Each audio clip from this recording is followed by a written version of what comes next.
Tu as envie d'utiliser System.io, mais tu ne sais pas par où commencer, il y a trop de fonctionnalités et tu te dis: «C'est trop beau pour être vrai, c'est pas cher, voire gratuit, mais je vais jamais réussir à l'utiliser». Cette vidéo est faite pour toi. Mean bread and butterflies. Oh yes, of course. Hmm? Salut à tous, c'est Aude, j'espère que vous allez bien et on se retrouve aujourd'hui pour une formation sur l'outil System.io. On va voir ensemble, durant toute cette vidéo, comment utiliser chacune des parties de System.io. On va voir menu par menu, on va voir sous-menu par sous-menu. Et je vais vous montrer des techniques, je vais vous donner mes meilleurs conseils. Vous allez vraiment pouvoir avancer dans votre implémentation de cet outil dans votre business. À l'intérieur de cette vidéo, je vous mettrai également des liens vers d'autres de mes vidéos pour ne pas perdre de temps. C'est déjà une très très grosse vidéo. J'ai envie que vous puissiez vraiment la consommer de manière extrêmement pratique. Je ne vous embête pas plus longtemps avec mon blabla et je vous laisse avec le reste de la formation. Je vous propose qu'on commence par faire un petit tour de l'espace system.io. Comment est-ce que ça fonctionne? En haut à gauche, vous allez avoir un espace comme celui-ci ou pas. Vous aurez un espace comme celui-ci si, comme moi, vous avez accès au compte de vos clients, d'autres personnes. Sinon, vous n'aurez absolument rien à cet endroit-là. Ensuite, sur toute la partie du haut, vous avez les menus. Menu tableau de bord, contact, tunnel, email, blog, automatisation, produits, vente et aide. Ne vous inquiétez pas, étape par étape, on va venir découvrir absolument tous ces menus. Ensuite, vous avez une petite cloche juste ici qui vous permet de voir vos notifications. Donc ça, c'est nouveau, ça a été mis en place cette année 2024. Vous pouvez mettre des paramètres, c'est-à-dire vous pouvez choisir un petit peu quelle sorte de notification vous avez envie de recevoir. Là, ce qui est important à prendre en compte, c'est qu'effectivement, si vous avez des notifs de vos clients parce que, par exemple, ils vous posent des questions à l'intérieur de vos formations, vous allez recevoir un mail, c'est automatique, à moins que vous l'enleviez. Et sinon, vous allez maintenant aussi recevoir une notification sur l'espace. Donc ça, c'est vrai que c'est pratique, ça permet de ne pas manquer l'information. Ensuite, vous avez aussi la partie ici pour pouvoir changer en fait toutes les langues. Donc ça, c'est très pratique. C'est vrai que System.io s'est beaucoup développé les dernières années. Et juste ici, vous avez tout ce qui va être les paramètres et du coup la déconnexion. On va aller voir ça en détail. Sur votre tableau de bord principal, comme vous pouvez voir, vous avez deux grosses fenêtres. Une première fenêtre avec vos nouveaux contacts. Donc ici, ça vous permet de voir en fait le nombre de contacts que vous avez tout simplement sur les 30 derniers jours. Donc c'est l'analyse qui est mise par défaut, mais vous allez voir, on peut changer tout ça. Et ensuite, vous pouvez voir aussi petit à petit, jour par jour, combien de personnes se sont inscrites. Et juste à côté, vous avez également les ventes totales. Donc ici, ça va vous permettre de voir encore une fois à 30 jours. Sur le côté droit, vous avez la partie en direct. Ça vous permet de voir qui s'est inscrit à votre freebie, quelle vente vous avez fait, etc. Moi, c'est personnellement quelque chose que je regarde pas trop parce que j'ai beaucoup d'activités, mais c'est vrai que quand vous allez démarrer, c'est là que vous allez voir tout de suite ce qui se passe un petit peu à l'intérieur de votre système.io. Juste ici, vous avez la possibilité de mettre des filtres et du coup de regarder les informations. Soit vous pouvez voir les informations sur tout le temps, donc depuis en fait que vous avez votre compte. Vous pouvez voir également le mois dernier, ce mois-ci, donc le mois en cours et les 30 derniers jours. Néanmoins, vous pouvez aussi par vous-même aller sélectionner les dates qui vous intéressent. Allons voir maintenant les paramètres. Par défaut, quand vous allez rentrer dans les paramètres, vous allez tout de suite arriver sur la page profil. Donc ici, ce sont toutes les informations qui sont en fonction de vous et en fonction de votre entreprise. Donc vous allez pouvoir rentrer toutes les informations quand vous allez démarrer votre compte. Deuxième catégorie, la catégorie compte. Donc ici, ça vous permet de mettre le format de la date, le format de l'heure et le fuseau horaire. En réalité, moi je l'ai laissé avec les paramètres de défaut.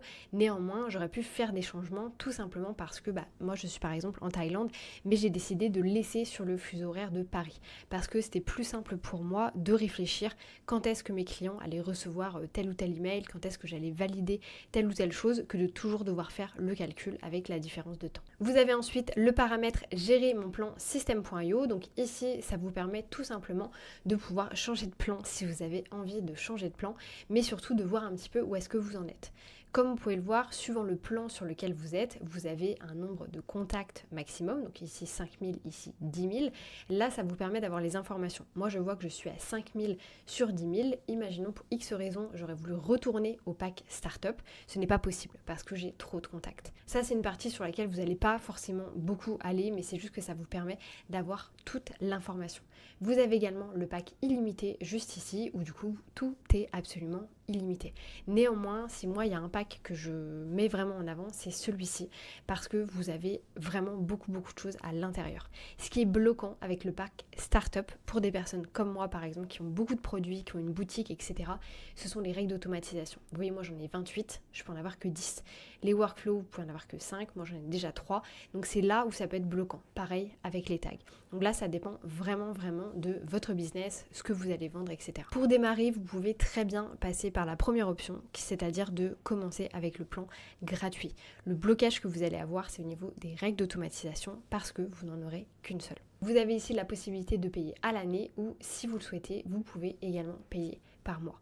Bien entendu, c'est plus intéressant de payer à l'année. Vous pouvez également passer d'un plan à un autre en cours d'année. Moi, j'ai commencé avec le plan Startup sur lequel je suis restée 2 mois et ensuite je suis passée sur le plan webinaire. Vous avez ensuite l'espace pour pouvoir connecter vos parcelles de paiement. Donc vous voyez qu'il y a pas mal d'options.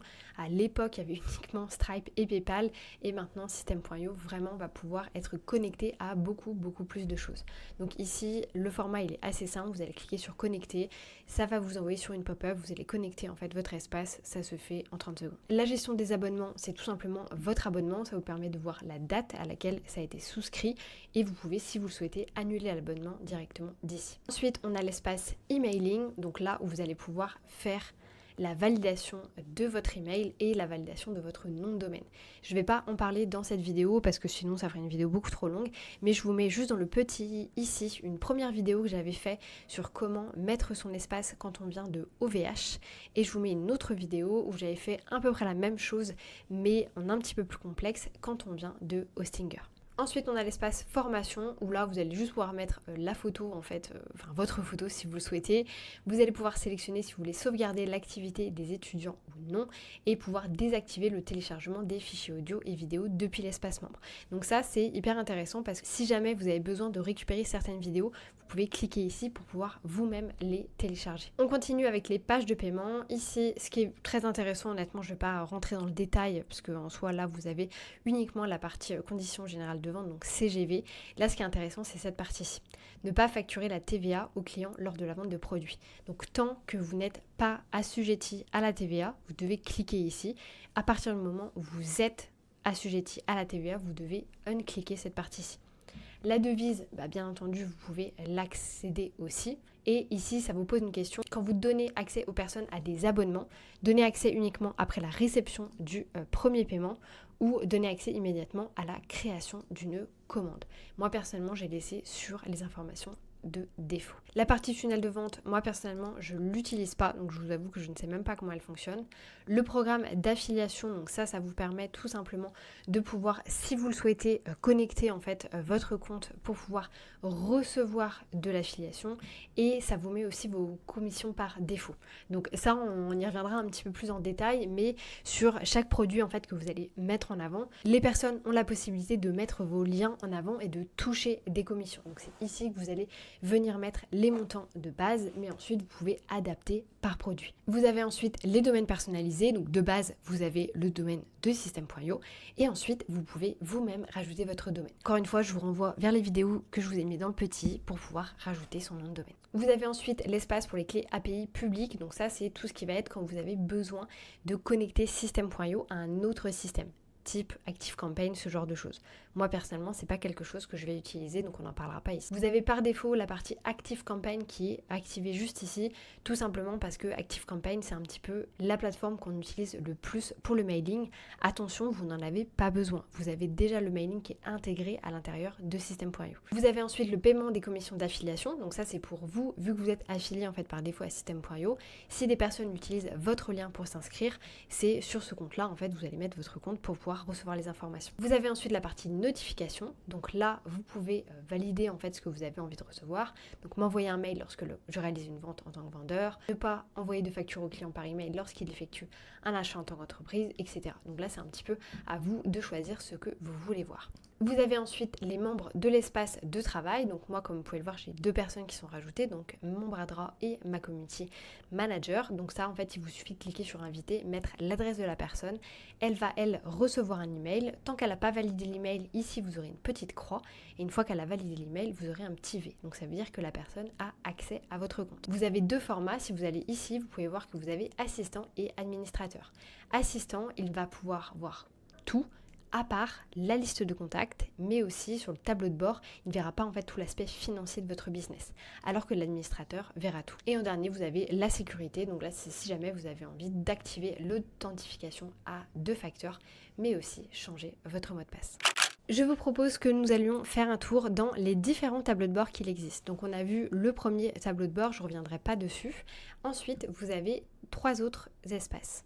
On a dans un premier temps le tableau de bord affilié. Le tableau de bord affilié va vous permettre de voir tous les montants qui sont affiliés à vous.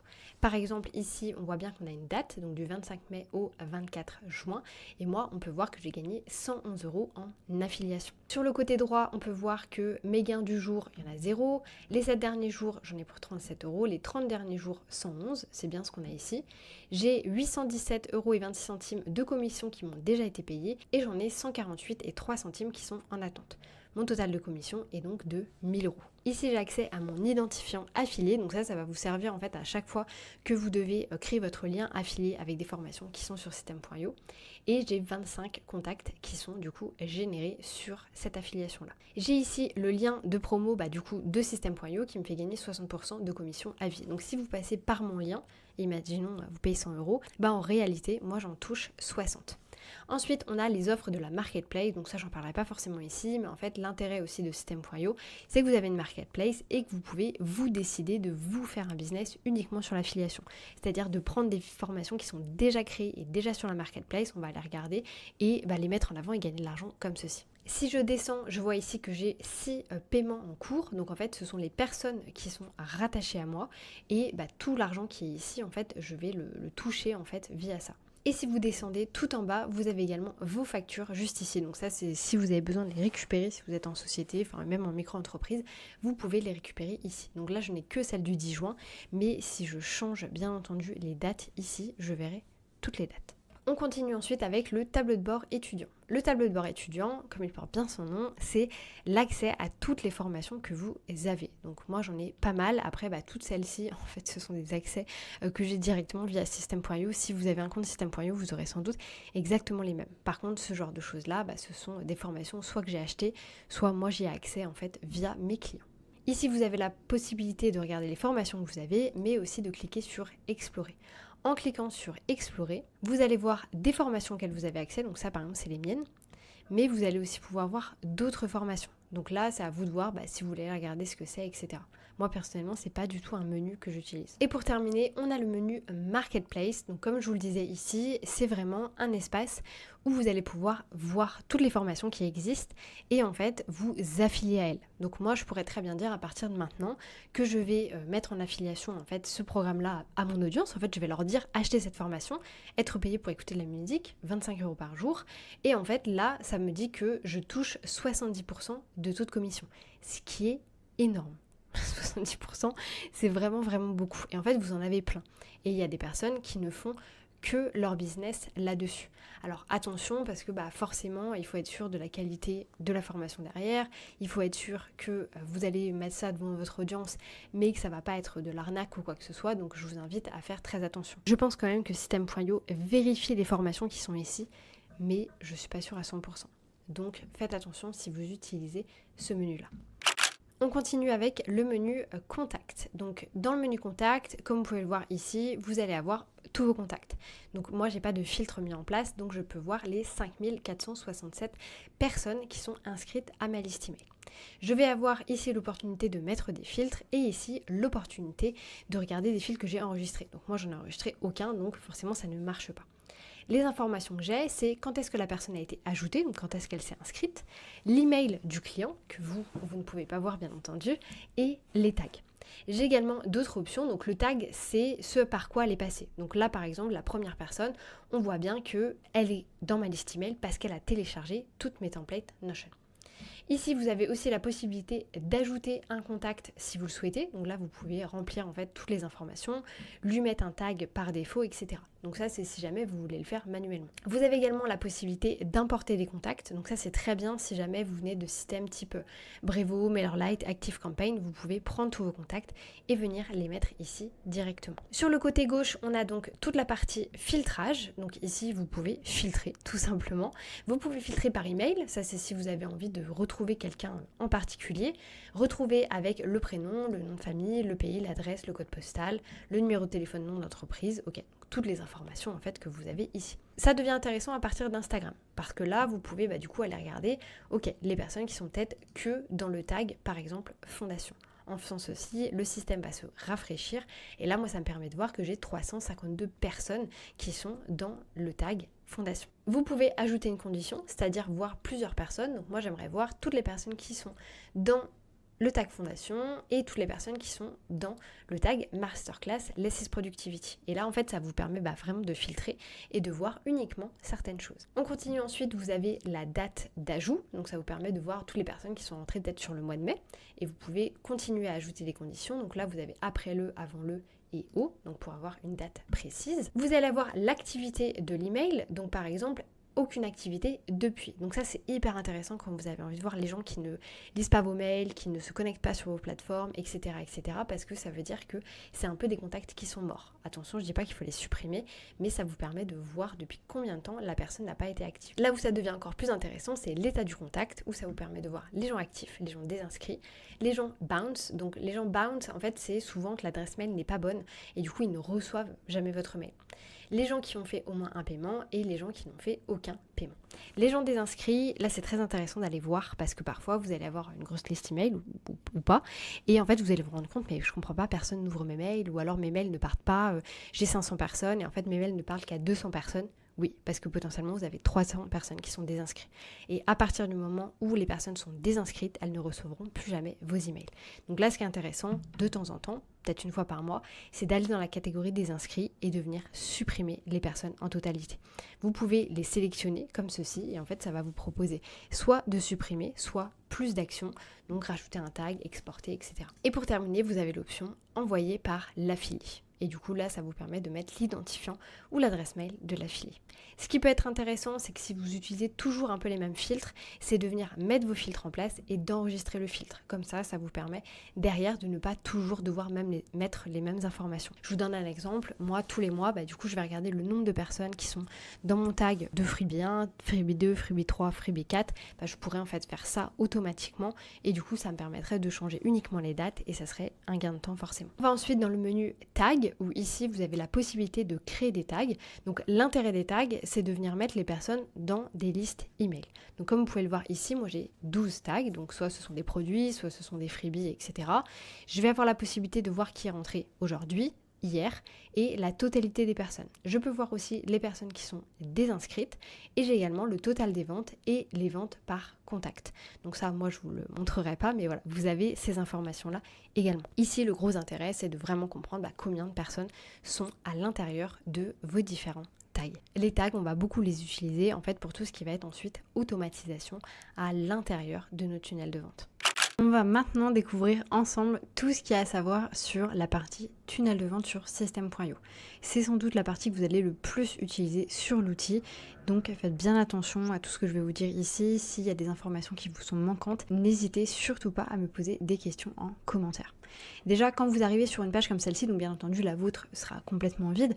Moi j'ai plusieurs tunnels de créer comme vous pouvez le voir. Suivant le plan sur lequel vous allez être, vous allez avoir un nombre de tunnels autorisés. Il me semble que c'est 5, 10, 100 et ensuite ça doit être sans doute en illimité. Donc moi je suis sur le plan webinaire, donc je crois que j'ai à peu près une centaine de tunnels que je peux utiliser. Si jamais vous n'avez pas dans tous les cas la possibilité d'avoir 5 ou 10 tunnels, je veux dire si votre plan ne vous permet pas d'aller au-dessus, rappelez-vous bien qu'à l'intérieur des tunnels vous pouvez mettre plein de pages. Et bien entendu vous avez un taux de pages aussi par rapport à votre abonnement, mais voilà, vous pouvez vraiment jouer avec ça. Je vous donne un exemple avec le tunnel de vente Notion dans lequel lequel j'ai énormément de pages à l'intérieur parce que du coup, il y a la boutique Notion, il y a chacun des bons de commande pour chacun des outils Notion que je vends, plus les pages de remerciements, etc. Donc il y a vraiment beaucoup de choses à l'intérieur. Vous n'allez pas venir faire des tunnels avec 3 pages à l'intérieur. Très souvent, on essaye aussi de rassembler le plus possible pour pouvoir analyser le mieux possible toutes les statistiques. Ne vous inquiétez pas, on va en parler juste après. Ici, on retrouve un espace pour faire des recherches, donc ça c'est très utile quand vous avez vraiment beaucoup de tunnels. Comme je vous l'ai dit, vous pouvez faire en illimité, ça c'est très bien pour les personnes qui sont dans le marketing digital et qui en réalité gèrent leurs clients directement sur leur propre espace système.io.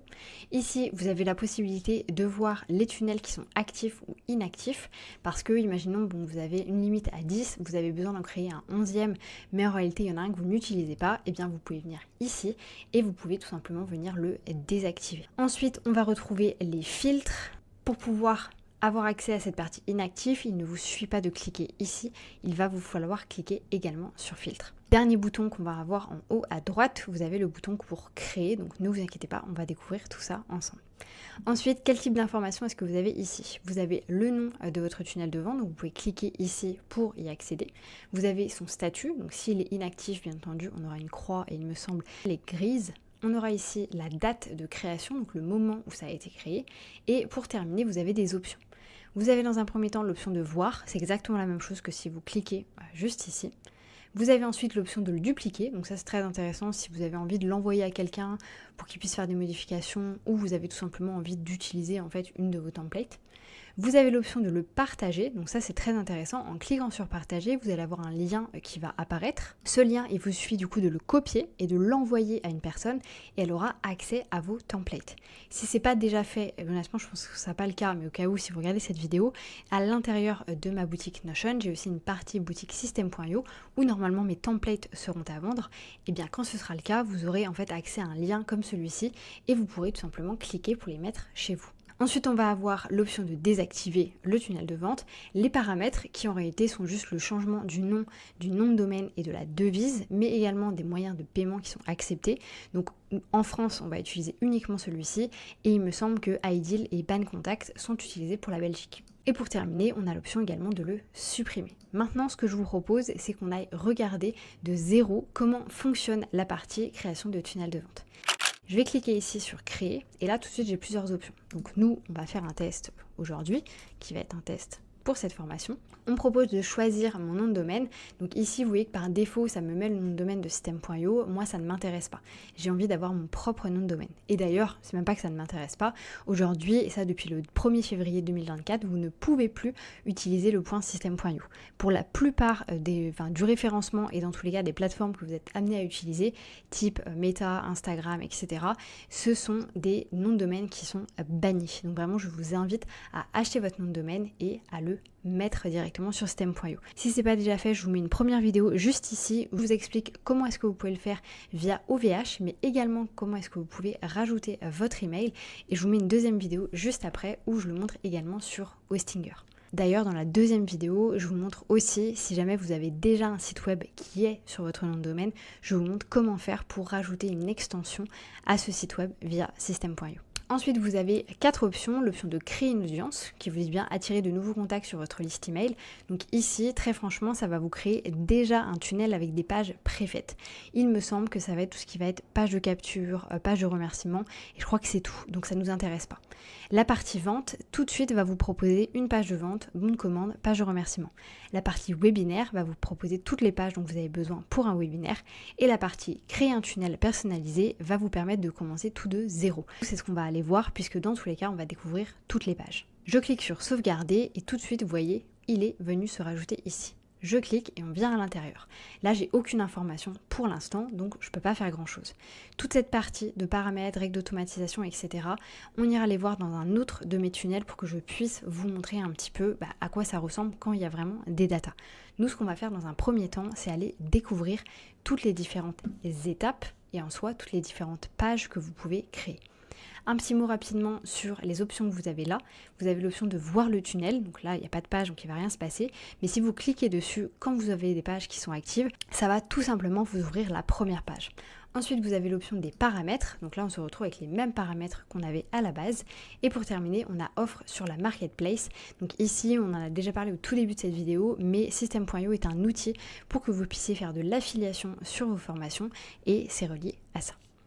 Maintenant, on va venir cliquer ici sur ajouter une étape. Donc tout de suite, ça me propose de mettre un nom et ça me propose de choisir le type d'étape pour mon tunnel de vente. Donc là, vous voyez qu'on a pas mal de choses. Je vous propose qu'on aille les découvrir les unes après les autres pour que vous puissiez comprendre un petit peu comment est-ce que ça fonctionne et qu'est-ce que vous pouvez utiliser. La première, c'est page de capture. Je viens cliquer sur sauvegarder et ici tout de suite, et ça va le faire pour toutes les pages, System.io va toujours vous proposer des templates. Donc c'est bien et en même temps, voilà, c'est pas les templates les plus qualitatifs qui existent au monde, mais honnêtement, ça vous fait une très bonne base, donc c'est extrêmement intéressant. La manière dont vous pouvez utiliser ce menu, c'est tout simplement de venir cliquer ici pour voir l'aperçu du modèle, donc ça va l'ouvrir dans une autre page et vous pouvez le sélectionner. Donc si vous décidez de sélectionner cette page de capture là.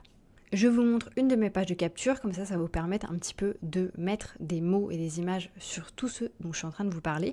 Ici, on a donc une page où les personnes vont pouvoir mettre leur prénom et leur email, bien valider le fait qu'elles consentent à recevoir des emails de ma part. Après voilà, il y a des petites informations, etc. etc. On a quelques petites informations en supplémentaire. La particularité, moi de mes pages, ce que j'ai décidé de faire, c'est de toujours mettre une pop-up en supplémentaire. Donc ça, vous le verrez, on en parlera. Les pop-up, ça vous permet en fait d'avoir une micro-image comme ceci qui vient se charger sur la page. Vous pouvez également la charger avant que la personne se déconnecte, etc. Par rapport à tout ce qu'on va voir, je ne vous parlerai pas ici forcément de tout ce qui va être personnalisation. Je l'ai déjà fait dans une vidéo que je vous remets juste là. Une fois que vous avez sélectionné du coup votre page, vous pouvez cliquer sur sélectionner et automatiquement ça va vous la créer. Ici, on va se retrouver du coup avec notre nom, avec notre test et ensuite vous avez votre chemin URL. Donc celui-ci, bien entendu, ne laissez pas ça, mettez un vrai terme, c'est-à-dire si c'est un freebie sur les motos, et ben vous mettez freebie moto tout simplement. J'ai trois options qui se présentent à moi également ici, soit de voir la page, soit de modifier la page. Donc là, je vais rentrer dans le menu de personnalisation, soit de changer le modèle de la page. Attention, si vous avez déjà commencé à faire des modifications, si vous faites ça, toutes vos modifications seront perdues. Donc c'est à prendre en compte. On va aller voir une autre type de page, donc par exemple, page de remerciement. Je clique sur sauvegarder, ok, voilà, ça me fait des pages de remerciements. Ça porte extrêmement bien son nom. Même chose ici, vous pouvez faire aperçu du modèle ou vous pouvez sélectionner.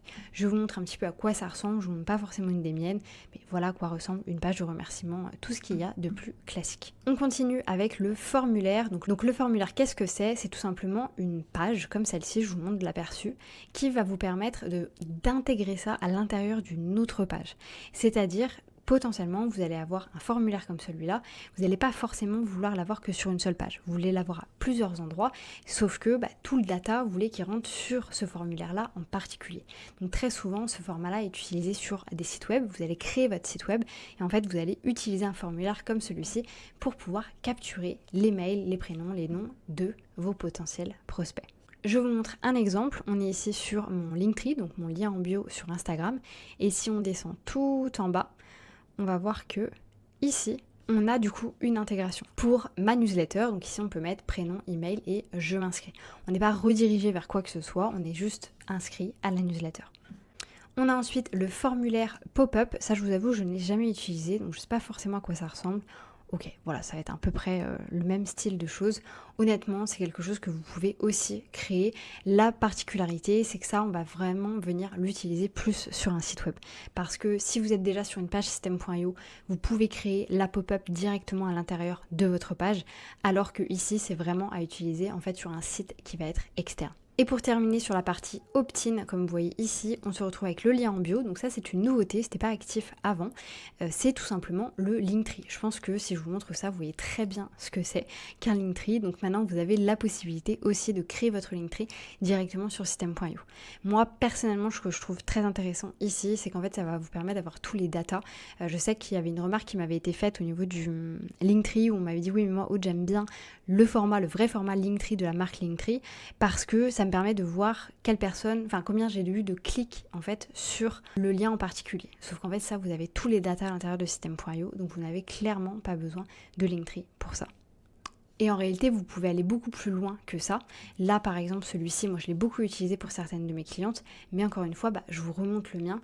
Vous pouvez aller très très loin avec vos Linktree si vous le souhaitez. Après, c'est vraiment à vous de voir ce que vous recherchez. Ça dépend vraiment de votre business. Moi, personnellement, ça me sert aussi de site web. Je n'ai pas de site web. On enchaîne ensuite avec la vente. Donc ici, on va retrouver page de vente, page de paiement, upsell, downsell et page de remerciement. Page de remerciement, on ne va pas retourner le voir.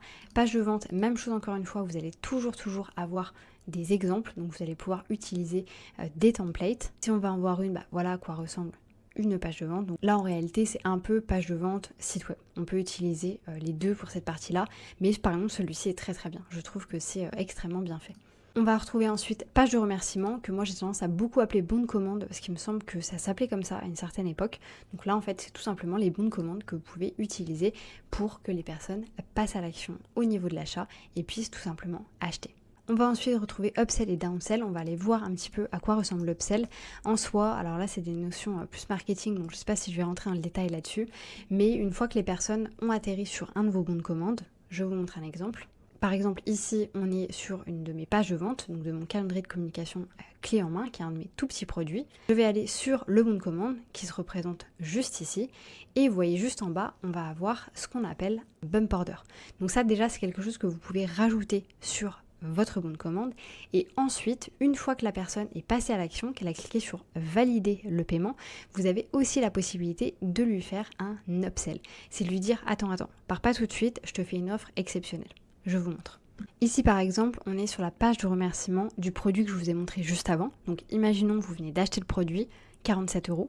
Vous venez aussi potentiellement de prendre le bump order à 120 €. Et bien moi, quand vous arrivez sur cette troisième page, je vous dis tout de suite, attends, pars pas tout de suite. J'ai une offre à te faire uniquement sur cette page, voilà ce que tu peux obtenir et voilà surtout le prix auquel tu l'obtiens. C'est le seul endroit où tu pourras l'avoir. Et ici, j'ai deux options de boutons. La première, je le veux, et là c'est bien marqué achat immédiat, c'est-à-dire que la personne ne va pas devoir remettre sa carte, elle va l'acheter en fait immédiatement. Et ensuite, si je descends, je vais avoir aussi l'option je ne suis pas intéressée. Et donc la personne peut, d'ailleurs elle n'est même pas obligée de cliquer là-dessus, elle peut quitter la page en fait directement sans problème. Donc ça, c'est ce qu'on appelle un upsell. Ensuite, imaginons la personne décide de ne pas acheter ça et de cliquer sur ça. Alors moi, je ne l'ai pas mis en place, mais là, je pourrais leur renvoyer vers une troisième offre et lui dire attends, j'ai bien compris, 300 € c'était trop pour toi, je te propose ce produit-là à 27 € en supplémentaire. Et du coup, là, potentiellement, la personne va acheter. Et donc ça, c'est un downsell. On a ensuite la partie webinaire avec page d'inscription au webinaire. Là honnêtement il me semble que ça va être exactement la même chose qu'une page de capture, sauf que tout simplement ça renvoie peut-être un peu différemment. Voilà, en fait vous avez des modèles qui ne sont juste pas les mêmes, qui sont vraiment extrêmement passage à l'action. Je pense que c'est des modèles qui sont plus courts que ce qu'on va retrouver. Non, voilà, c'est des modèles, c'est une page de capture. Honnêtement, c'est une page de capture. La grosse différence est potentiellement qu'on se retrouve avec un countdown juste ici et c'est tout. Ensuite, page de remerciement du webinaire. Donc la même chose, on est sur une page assez classique. Sauf que là, effectivement, c'est déjà préfet. En fait, on nous dit, ok, ça va être à telle date, etc. Tu as le lien juste ici. Voilà, donc ça reste très basique. Je pense qu'ils ont plus fait la segmentation pour pouvoir faire différents types de modèles tout simplement. Et ensuite, on va voir la page du webinaire. Alors, allons voir à quoi est-ce que ça ressemble. Aperçu du lien. Et donc là, il me semble que c'est pour que la personne puisse se connecter. Alors d'ailleurs, celle-là, je vais l'air de même pas pouvoir la charger. Et celle-ci, ça a l'air d'être la même chose. Alors attendez, je clique sur sélectionner, voir ce qui va se passer si là je fais voir la page. Ok, cette fois-ci, je vois bien. Donc là, en fait, voilà, il y a un petit countdown, ça va être dans combien de temps. En fait, ça, c'est le lien que vous allez pouvoir envoyer. Et il me semble qu'ensuite, la vidéo va pouvoir apparaître. Voilà, on a la vidéo, la personne va avoir les accès, etc. Donc cette page-ci, elle est intéressante. Honnêtement, comparée aux autres, elle est plutôt pas mal. On descend pour les divers pages. Donc on a page d'information. Ça, je pense que c'est un peu les pages type à propos, voilà. Ou politique de confidentialité, enfin tout ce qui est CGV, en fait c'est une page, tout ce qui est le plus simple. Honnêtement moi ces pages là, je me demande si je les ai pas mis sur les pages de capture sans vraiment regarder. Et pour terminer, on a page de contact où ici on va retrouver ce qui est très utile quand vous devez avoir des contacts avec la personne en avant-première, donc par exemple quand c'est avec des entreprises, ce genre de choses, c'est d'avoir un espace comme celui-ci. Là moi si je crée une page comme ça et que je m'auto-envoie un message, je vais le recevoir par mail sur l'email du coup avec lequel j'ai fait mon compte System.io. Donc c'est pas forcément l'email que vous avez renseigné au niveau de vous, l'email que vous allez utiliser pour envoyer des newsletters, des campagnes mail, mais bien l'email que vous avez utilisé pour créer l'espace de System.io. Donc ça, c'était un petit peu pour qu'on voit toutes les différentes types de pages, tout ce qui existe, etc., etc. Maintenant, je vous montre un exemple de tunnel. En fait, à quoi est-ce que ça peut ressembler. Je vous en montre plusieurs, comme ça vous pouvez voir un petit peu. Donc celui-ci, c'est la page de vente en fait d'une de mes formations Business Plan. Donc la formation Business Plan pour apprendre à gérer son argent. Ok, très bien. On a une page de vente qui va ensuite être suivie tout de suite d'un bon de commande, hop, comme celui-ci, sur lequel il y a un bump order. Et là, si la personne décide de passer à l'action, en réalité, elle se retrouve sur une page de remerciement, tout ce qui est le plus simple. Voilà, tu vas recevoir les informations. Je me suis pas trop pris la tête. J'ai juste mis effectivement un petit appel à l'action pour réserver un appel avec moi s'il y a des personnes qui sont intéressées. Et ces deux-ci, ça n'a pas grand-chose à voir. Maintenant, je vous en montre un autre, peut-être un petit peu plus complexe. On va aller voir le tunnel de vente de Notion. Ici, on est du coup sur tous mes produits Notion. Donc pour recontextualiser, au-delà de faire du système.io, je travaille aussi avec l'outil Notion que vous connaissez peut-être, qui est un outil de productivité, et je vends des templates sur Notion. Donc là, on va avoir plein de pages. Dans un premier temps, on a une page de capture pour toutes mes templates Notion. D'ailleurs, je vous l'ai montré au tout début, c'est celle-ci. Ensuite, on va avoir une page de remerciement. Ensuite, on a une autre page de capture pour un autre type de template. Ensuite, je vais avoir ma boutique Notion que j'ai créée aussi directement sur système.io. Donc à quoi ça ressemble, comme ça vous pouvez voir un petit peu différents types de formats. Donc voilà, ça c'est vraiment une page un peu comme un site web en fait finalement. Les personnes peuvent cliquer directement pour avoir accès ensuite au bon de commande. Et ensuite, si on descend, on a à chaque fois page de paiement, page de remerciement, page de paiement, page de remerciement, page de paiement, page de remerciement. C'est essentiel quand vous avez une page de paiement ou un bon de commande, comme j'aime l'appeler, que vous ayez une page de remerciement. Vous pouvez avoir dans le même tunnel plusieurs formats comme ça. C'est-à-dire qu'on voit bien qu'ici, moi j'ai la page de vente. Et d'ailleurs, si on retourne dessus, si jamais là j'étais amenée à cliquer sur un des produits payants, l'espace membre pour gérer ses clients, je me retrouve ensuite sur un bon de commande. Donc à chaque fois, vous pouvez faire ce format-là, de renvoyer vers différents types de bons de commande, mais vous devez absolument avoir toujours des pages de remerciement derrière. On va rester sur ce tunnel-là et on va aller voir du coup ensemble les différents types de paramètres qu'on a ici. Donc premier paramètre, très simple, je pense que vous avez bien vu comment est-ce que ça fonctionne. On a ensuite les règles d'automatisation, donc ça j'en parlerai dans tous les cas quand on parlera des automatisations, mais à chaque fois vous pouvez créer des règles. Donc ici on peut en ajouter 2 sur ce type de page, la page est visitée et l'inscription à la page, alors que si je suis par exemple sur une page de vente, ici si je vais dans règles d'automatisation, j'en ai d'autres. Inscription sur la page d'opt-in également. Si on va sur une page de paiement, on peut voir qu'il y a différents types de règles d'automatisation. On va avoir nouvelle vente et si j'ajoute une règle, on voit qu'il y a également vente annulée, page visitée et échec du paiement de l'abonnement. Donc là, ça vous permet en fait d'actionner différents types de règles en fonction. Si jamais vous voulez une vidéo beaucoup plus précise sur toutes les règles d'automatisation, alors en soi j'avais fait une vidéo sur le sujet, mais si vous voulez qu'on fasse un peu des cas d'école où je vous montre exactement tout ce que vous pouvez faire avec ce genre de règles, n'hésitez pas à me le dire. Ici, c'est plus de vous montrer tout ce que vous pouvez mettre en place, mais sans forcément l'aspect stratégique derrière. Et ensuite, si on est sur une page de remerciement, si on regarde les règles d'automatisation, je vais cliquer sur ajouter une règle. Ici, j'ai la même chose, page visitée et inscription sur la page opt-in. Maintenant, le test AB. Le test AB, en fait, ça vous permet tout simplement d'avoir une variante. Donc ici, imaginons j'ai une page qui renvoie vers une autre page. Eh bien, je peux faire un test AB et du coup choisir une variante. Choisir d'envoyer certaines personnes vers le côté A et certaines personnes vers le côté B. Ça, je vous l'expliquerai pas en détail parce que moi, personnellement, je sais pas quelque chose que j'utilise. Mais encore une fois, si vous voulez plus de détails là-dessus, n'hésitez pas à me le dire dans les commentaires et je vous ferai une vidéo dédiée à ce sujet-là. Prochaine catégorie, on va aller voir les statistiques. On se retrouve ici sur les statistiques, donc là bien entendu c'est un tunnel où il y a énormément de choses, donc forcément ça peut être un petit peu compliqué à comprendre. Mais regardons étape par étape. Première colonne, vous avez le nom tout simplement de vos différentes pages. Deuxième colonne, vous avez le nombre de personnes qui sont passées sur cette page.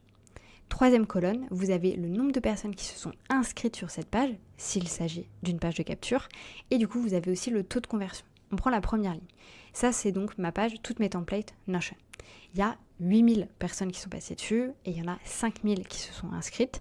Donc j'ai un taux de conversion de 57%, ce qui est extrêmement bien. Ensuite, il n'y a rien dans la partie vente parce qu'il n'y a rien à vendre en fait sur cette partie-là. On descend ensuite, on va avoir page de remerciement. Donc là, vous allez me dire, il y a un problème ici. Techniquement, oui, vous devriez avoir quasiment le même chiffre ici et ici. Moi, c'est différent parce qu'en fait, j'ai changé cette page-là. Avant, j'avais une autre page qui s'appelle ancienne page, d'ailleurs, que je dois avoir tout en bas quelque part. Et en fait, j'ai gardé la page de remerciement. Donc, il y a une partie des vues qui sont ici, qui sont en réalité sur une autre page. Ensuite, on a ici les templates sportifs, donc ça c'est une autre, donc pareil, 153 personnes sont passées dessus, 118 personnes se sont inscrites, taux de conversion 77%, extrêmement bon. Maintenant, si on prend la boutique Notion, on voit qu'il y a 3000 personnes qui sont passées dessus, ce qui est énorme. Et de ces 3000 personnes, il y en a 392 qui sont allées sur la page de vente du Master Notion. Il y en a également 541 qui sont allées sur la page de l'espacement de gestion client. Il y en a 78 qui sont allés sur le CRM consultation, etc., etc. Donc c'est comme ça en fait que ça fonctionne. Là pareil, il y a un petit, alors pas un petit bug, mais en réalité pendant très longtemps, j'avais la boutique Notion qui renvoyait vers le bon de commande page de paiement du Master Notion, donc c'est pour ça que c'est très très haut ici, et en fait entre temps j'ai décidé de rajouter une page de vente, c'est pour ça que c'est pas logique en fait d'avoir cette partie-ci. Maintenant si on regarde la partie vente, on va prendre cet exemple-ci avec s'organiser simplement. Donc s'organiser simplement, il y a 255 personnes qui sont passées dessus, il y a 35 personnes qui ont décidé d'acheter. Donc sur cette page-là, j'ai un taux de conversion à l'achat qui est du coup de 14%. Donc c'est très très important de bien créer votre tunnel. Vous voyez comme c'est intéressant d'avoir toutes les pages en fait les unes après les autres, parce que si vous avez tout éparpillé partout, ça peut être compliqué un petit peu à voir. Donc c'est là que ça devient intéressant de pouvoir analyser justement vos différents types de statistiques. Ensuite, on a la catégorie leads ou prospects. Ici, on peut voir que j'ai 3 colonnes. Une colonne date d'activation, quand est-ce que la personne s'est inscrite, l'email adresse et le nom de l'étape du tunnel de vente. Donc là, ça me permet de voir exactement où est-ce que la personne s'est inscrite, suivant si j'ai différents types de freebies, etc., ce genre de choses. Ensuite, on peut aller dans la catégorie totale, où en réalité, là, ça s'appelle vente à la base, je crois. Ici, on a plusieurs colonnes. Une colonne date, donc quand est-ce que l'achat a été fait, l'étape, qu'est-ce qui a été acheté, le prix qui a été payé, le client et du coup, le statut. Le statut représente en réalité si la personne a bien eu accès à son compte de formation par exemple, ou le paiement a été bien fait. Donc ici, alors moi ça m'est jamais arrivé, mais vous pourriez en fait avoir une croix rouge qui veut dire que la personne soit n'a pas eu ses accès, soit potentiellement le paiement n'est pas passé. Donc là c'est intéressant parce que ça vous permet aussi de voir les paniers en fait qui ont été, alors pas du coup les paniers abandonnés, non, mais les ventes qui ont échoué plutôt. Et du coup vous pouvez potentiellement recontacter la personne, etc. Moi personnellement je n'utilise pas du tout parce que je vois en fait via les notifications Stripe quand il y a un paiement qui n'est pas passé, ça m'arrive très rarement, donc j'observe souvent pour voir ce qui s'est passé. Et pour terminer, on a Deadline Funnel. Donc Deadline Funnel, ça veut dire qu'en fait les pages ne vont plus être actives une fois que vous aurez mis une deadline. Donc vous pouvez activer la fonctionnalité juste ici. La page expire dans 24 heures par exemple. Page du tunnel vers laquelle rediriger après l'expiration. Donc ça peut être renvoyé par exemple vers votre Linktree, quelque chose comme ça, votre site web. Heure à laquelle la page doit expirer. Et page disponible pour la deadline funnel. Donc là, vous pouvez mettre en fait les types de pages à l'intérieur. On voit qu'ici, il s'agit uniquement des pages de vente ou des pages de paiement. On n'est pas du tout sur les pages de remerciement. Maintenant qu'on a vu toutes ces différentes options, je vous propose qu'on aille fouiner rapidement à l'intérieur de la personnalisation. Mais dans tous les cas, pour rappel, vous avez une vidéo que je vous avais faite, je la remets dans le i et d'ailleurs je vous la remets en description également, où j'avais montré tout ce que vous pouvez faire sur les différents types pages de vente, pages de capture, etc. Vraiment sur le côté personnalisation. On va aller sur la page de vente, on va cliquer sur sélectionner, comme ça nous met un modèle et on va aller regarder ce qui se passe. Je clique dans modifier la page. Donc ici tout de suite, j'ai deux blocs très distincts comme vous pouvez le voir. Le bloc où j'ai toutes les informations et le bloc où j'ai tout ce que je peux faire, toutes mes options. En haut à droite, on va avoir un petit œil qui va nous permettre de cliquer dessus pour aller voir la page, ce à quoi elle ressemble. On va pouvoir enregistrer et on va pouvoir sortir. Si vous sortez sans enregistrer, normalement, dans 99% des cas, System.io va vous dire attention, t'as pas enregistré, mais faites attention, enregistrez assez souvent quand vous êtes en train de créer des pages. En haut ici, on a les paramètres et pop-up. Comme je vous disais, quand vous avez besoin de faire une pop-up qui va aller sur un site web externe à System.io, vous allez utiliser l'option formulaire pop-up, mais quand vous voulez créer une pop-up qui sera sur votre page, vous pouvez le faire ici directement. Vous pouvez cliquer sur ajouter une pop-up. Par défaut, ça va vous la mettre, donc là vous pouvez faire toutes les modifications vraiment au niveau personnalisation, mais vous pouvez aussi modifier les paramètres de la pop-up. Donc là on nous propose plusieurs choses. Afficher le bouton de fermeture. Je vous conseille dans 100% des cas de le mettre. Couleur du bouton de fermeture, ok, est-ce qu'il y a un délai potentiellement où la pop-up doit s'afficher? Est-ce qu'on l'affiche au bout d'une seconde ou au bout de 36 secondes? Enfin, peu importe, ça c'est à vous de voir. Afficher quand le visiteur veut quitter la page, oui ou non. Est-ce qu'il y a une largeur particulière? Ah ça c'est nouveau, on n'avait pas ça à l'époque, entre guillemets, la couleur de l'arrière-plan, voilà, le rembourrage, ce genre de choses. Ça, encore une fois, voilà, je vais pas rentrer dans le détail là-dessus parce que sinon on est là pour 4 heures. Encore une fois, allez voir les autres vidéos. La bordure, donc là, ça vous permet de changer la couleur si jamais vous le souhaitez. Voilà, c'est vraiment que des options de personnalisation. La plus grosse personnalisation que vous avez à faire dans tous les cas, elle est sur le bouton. Donc ici, l'action du bouton, c'est bien d'enregistrer le contact. Vous avez d'autres options. Ouvrir une pop-up, on va peut-être pas réouvrir une pop-up, rediriger vers une page externe, très bien, vers l'étape suivante du tunnel, donc la deuxième catégorie, l'étape qui est en dessous dans votre tunnel, ou télécharger un fichier. Dans tous les cas, là c'est un bouton d'enregistrement d'email, ça sera forcément enregistrer le contact, et ensuite potentiellement vers l'étape suivante du tunnel. Vous pouvez, si vous le souhaitez, ajouter directement une règle d'automatisation ici, donc ça c'est intéressant à faire sur la pop-up. Moi je le fais toujours à l'extérieur, mais vous pouvez également le faire là. Et pour terminer, ici vous avez toutes les options de modification du bouton. Donc là, c'est vraiment la personnalisation du bouton à lui tout seul. Et à chaque fois, vous avez la personnalisation de chacun des champs. Donc champ de formulaire, je peux faire des modifications. Texte, je peux faire des modifications. Mais voilà, encore ça, je ne vais pas forcément vous l'expliquer ici parce que sinon, on sera là très longtemps. Maintenant, on retrouve également les paramètres juste ici. Donc là, on va avoir paramètres de la page. Donc là, vous pouvez choisir tout de suite l'écriture par défaut. Donc si vous voulez tout changer d'un coup, vous pouvez le faire comme ceci. Avec, pareil, vous avez différents types d'options, il y a plein de choses. Les tailles aussi, bon les tailles ça ne marchera pas ici dans tous les cas parce qu'il y a déjà des tailles qui sont mises à l'intérieur et sinon ça serait trop compliqué.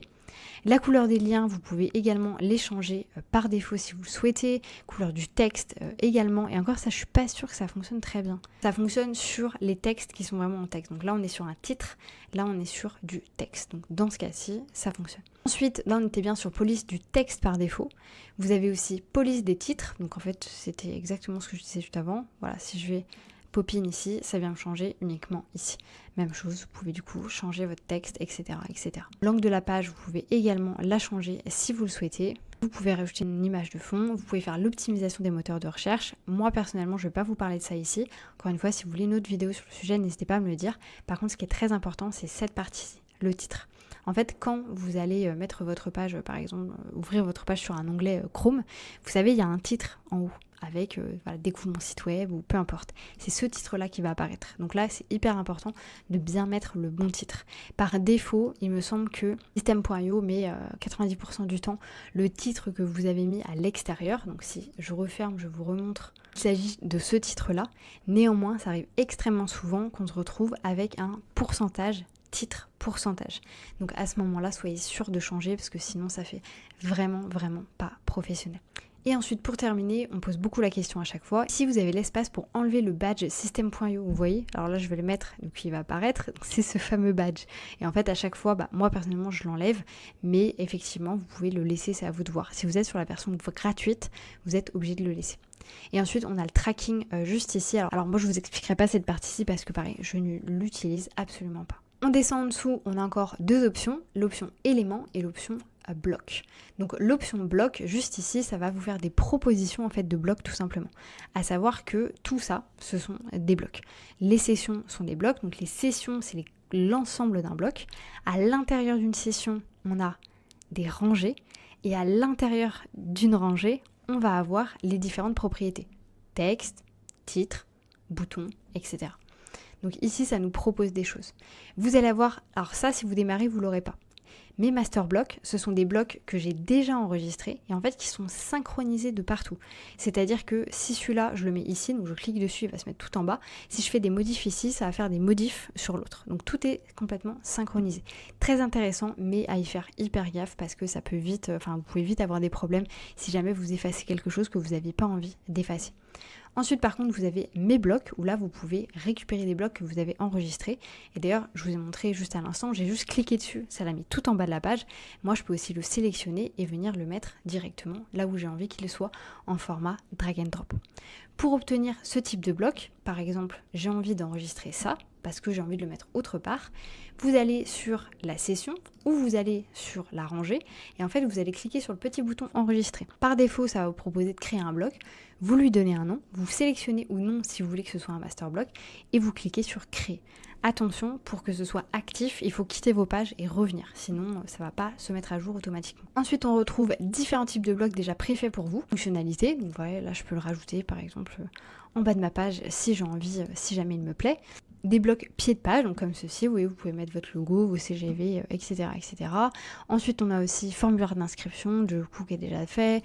On a des en-têtes de page déjà faites aussi. Présentation de l'équipe déjà faite aussi. Donc ça, c'est très intéressant. En fait, c'est des blocs qui sont déjà préfaits. Moi, pendant très longtemps, j'ai utilisé ces tarifs-là. Bah, d'ailleurs, si on retourne ici, c'est exactement ça, mais en format personnalisé. Donc voilà, vous avez déjà des choses qui sont inscrites.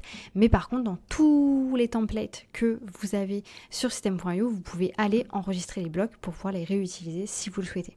Maintenant, je retourne en arrière, on a ici la partie éléments. Et d'ailleurs, je ne vous l'ai pas précisé, mais juste en bas, vous avez bien un ordinateur ici et un téléphone. Donc, très important. Moi, mon conseil, faites toute la partie ordi d'abord et ensuite faites la partie téléphone. Si vous vous rendez compte qu'il y a quelque chose qui ne rend pas bien sur téléphone, mais qui rend bien de l'autre côté, mon meilleur conseil, c'est de venir, alors par exemple, on reprend... je vais prendre au pif celui-ci. Cette session-là, on se dit, ok, j'ai pas envie que ce soit comme ça sur téléphone, mais en fait, si je bouge ces trucs-là, ça les bouge aussi sur cette partie-ci. Donc en fait, moi, je suis bloquée. Eh bien non, en réalité, vous n'êtes pas bloqué. Vous pouvez venir sur votre session. Vous pouvez tout de suite la dupliquer. Donc là, en fait, il vous suffit de cliquer sur ce petit bouton-ci. Donc maintenant, si je descends, voilà, je l'ai une deuxième fois. Le premier, vous restez dessus et vous allez tout en bas et vous allez mettre éléments visibles sur uniquement l'ordinateur. Donc vous désélectionnez mobile et là vous voyez c'est mis tout de suite, seulement ordinateur du bureau. On va faire la même chose sur celui-là mais dans l'autre sens, on va enlever ordinateur et il disparaît.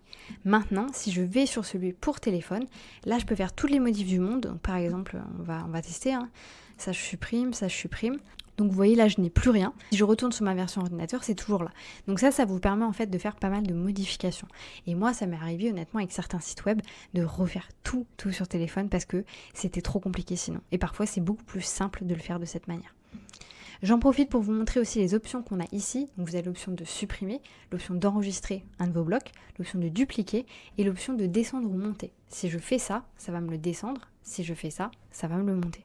Maintenant, faisons un petit tour juste ici, mais encore une fois, allez voir la vidéo sur la page de vente, je vous explique beaucoup plus de détails. J'ai tout vidé, comme ça je vais pouvoir vous montrer comment est-ce que ça fonctionne. Pour la partie texte, donc déjà le premier, il faut absolument le glisser et le déplacer. Si je clique dessus, il ne se passe rien. Par contre, si je le prends et que je le mets, là tout de suite j'ai quelque chose. Donc là, on voit bien que ça m'a créé 3 éléments tout de suite. Une session, une rangée et du texte. À l'intérieur de chaque session, il y a des rangées dans lesquelles il y a des éléments. Ça, c'est hyper important de bien comprendre qu'il y a toujours 3 étapes à chaque fois. Un point aussi très important dans la session, et je ne le précise pas dans l'autre vidéo, donc je vous le précise ici. Ici, vous avez maintenant l'option d'avoir la largeur du contenu. Là, vous voyez qu'on est en méga large. Je peux le mettre en large. Je peux le mettre en moyen. Je peux le mettre en petit. Ou je peux le mettre en très petit. Donc ça c'est très intéressant suivant les contenus que vous allez faire. Parce que sinon, via System.io, vous avez tendance à toujours prendre toute la taille en fait de votre écran d'ordinateur et la plupart du temps c'est pas du tout joli. Donc utilisez un maximum cette option là. On va ensuite avoir les titres. Donc là je viens le prendre et le mettre juste ici. Donc vous voyez là j'ai plusieurs options. Je peux soit le mettre ici. Donc ça va me créer une nouvelle session, une nouvelle rangée et un nouveau titre. Soit je peux le prendre et venir le mettre en dessous de ma rangée dans mon bloc numéro 1. Donc je clique et on voit bien que j'ai rangé et une autre rangée ici aussi. Mais je peux aussi le prendre et le mettre directement à l'intérieur de la première rangée. Et là, on a bien une seule rangée dans laquelle j'ai mon titre et mon texte. Ensuite, on a liste à puces, très chouette à utiliser. On a les boîtes de contenu. J'ai jamais utilisé ça de ma vie. Honnêtement, je pense que c'est juste quelque chose pour le design plus qu'autre chose. Parce que là, vous voyez, on a une rangée. Donc en réalité, je peux venir mettre ça à l'intérieur.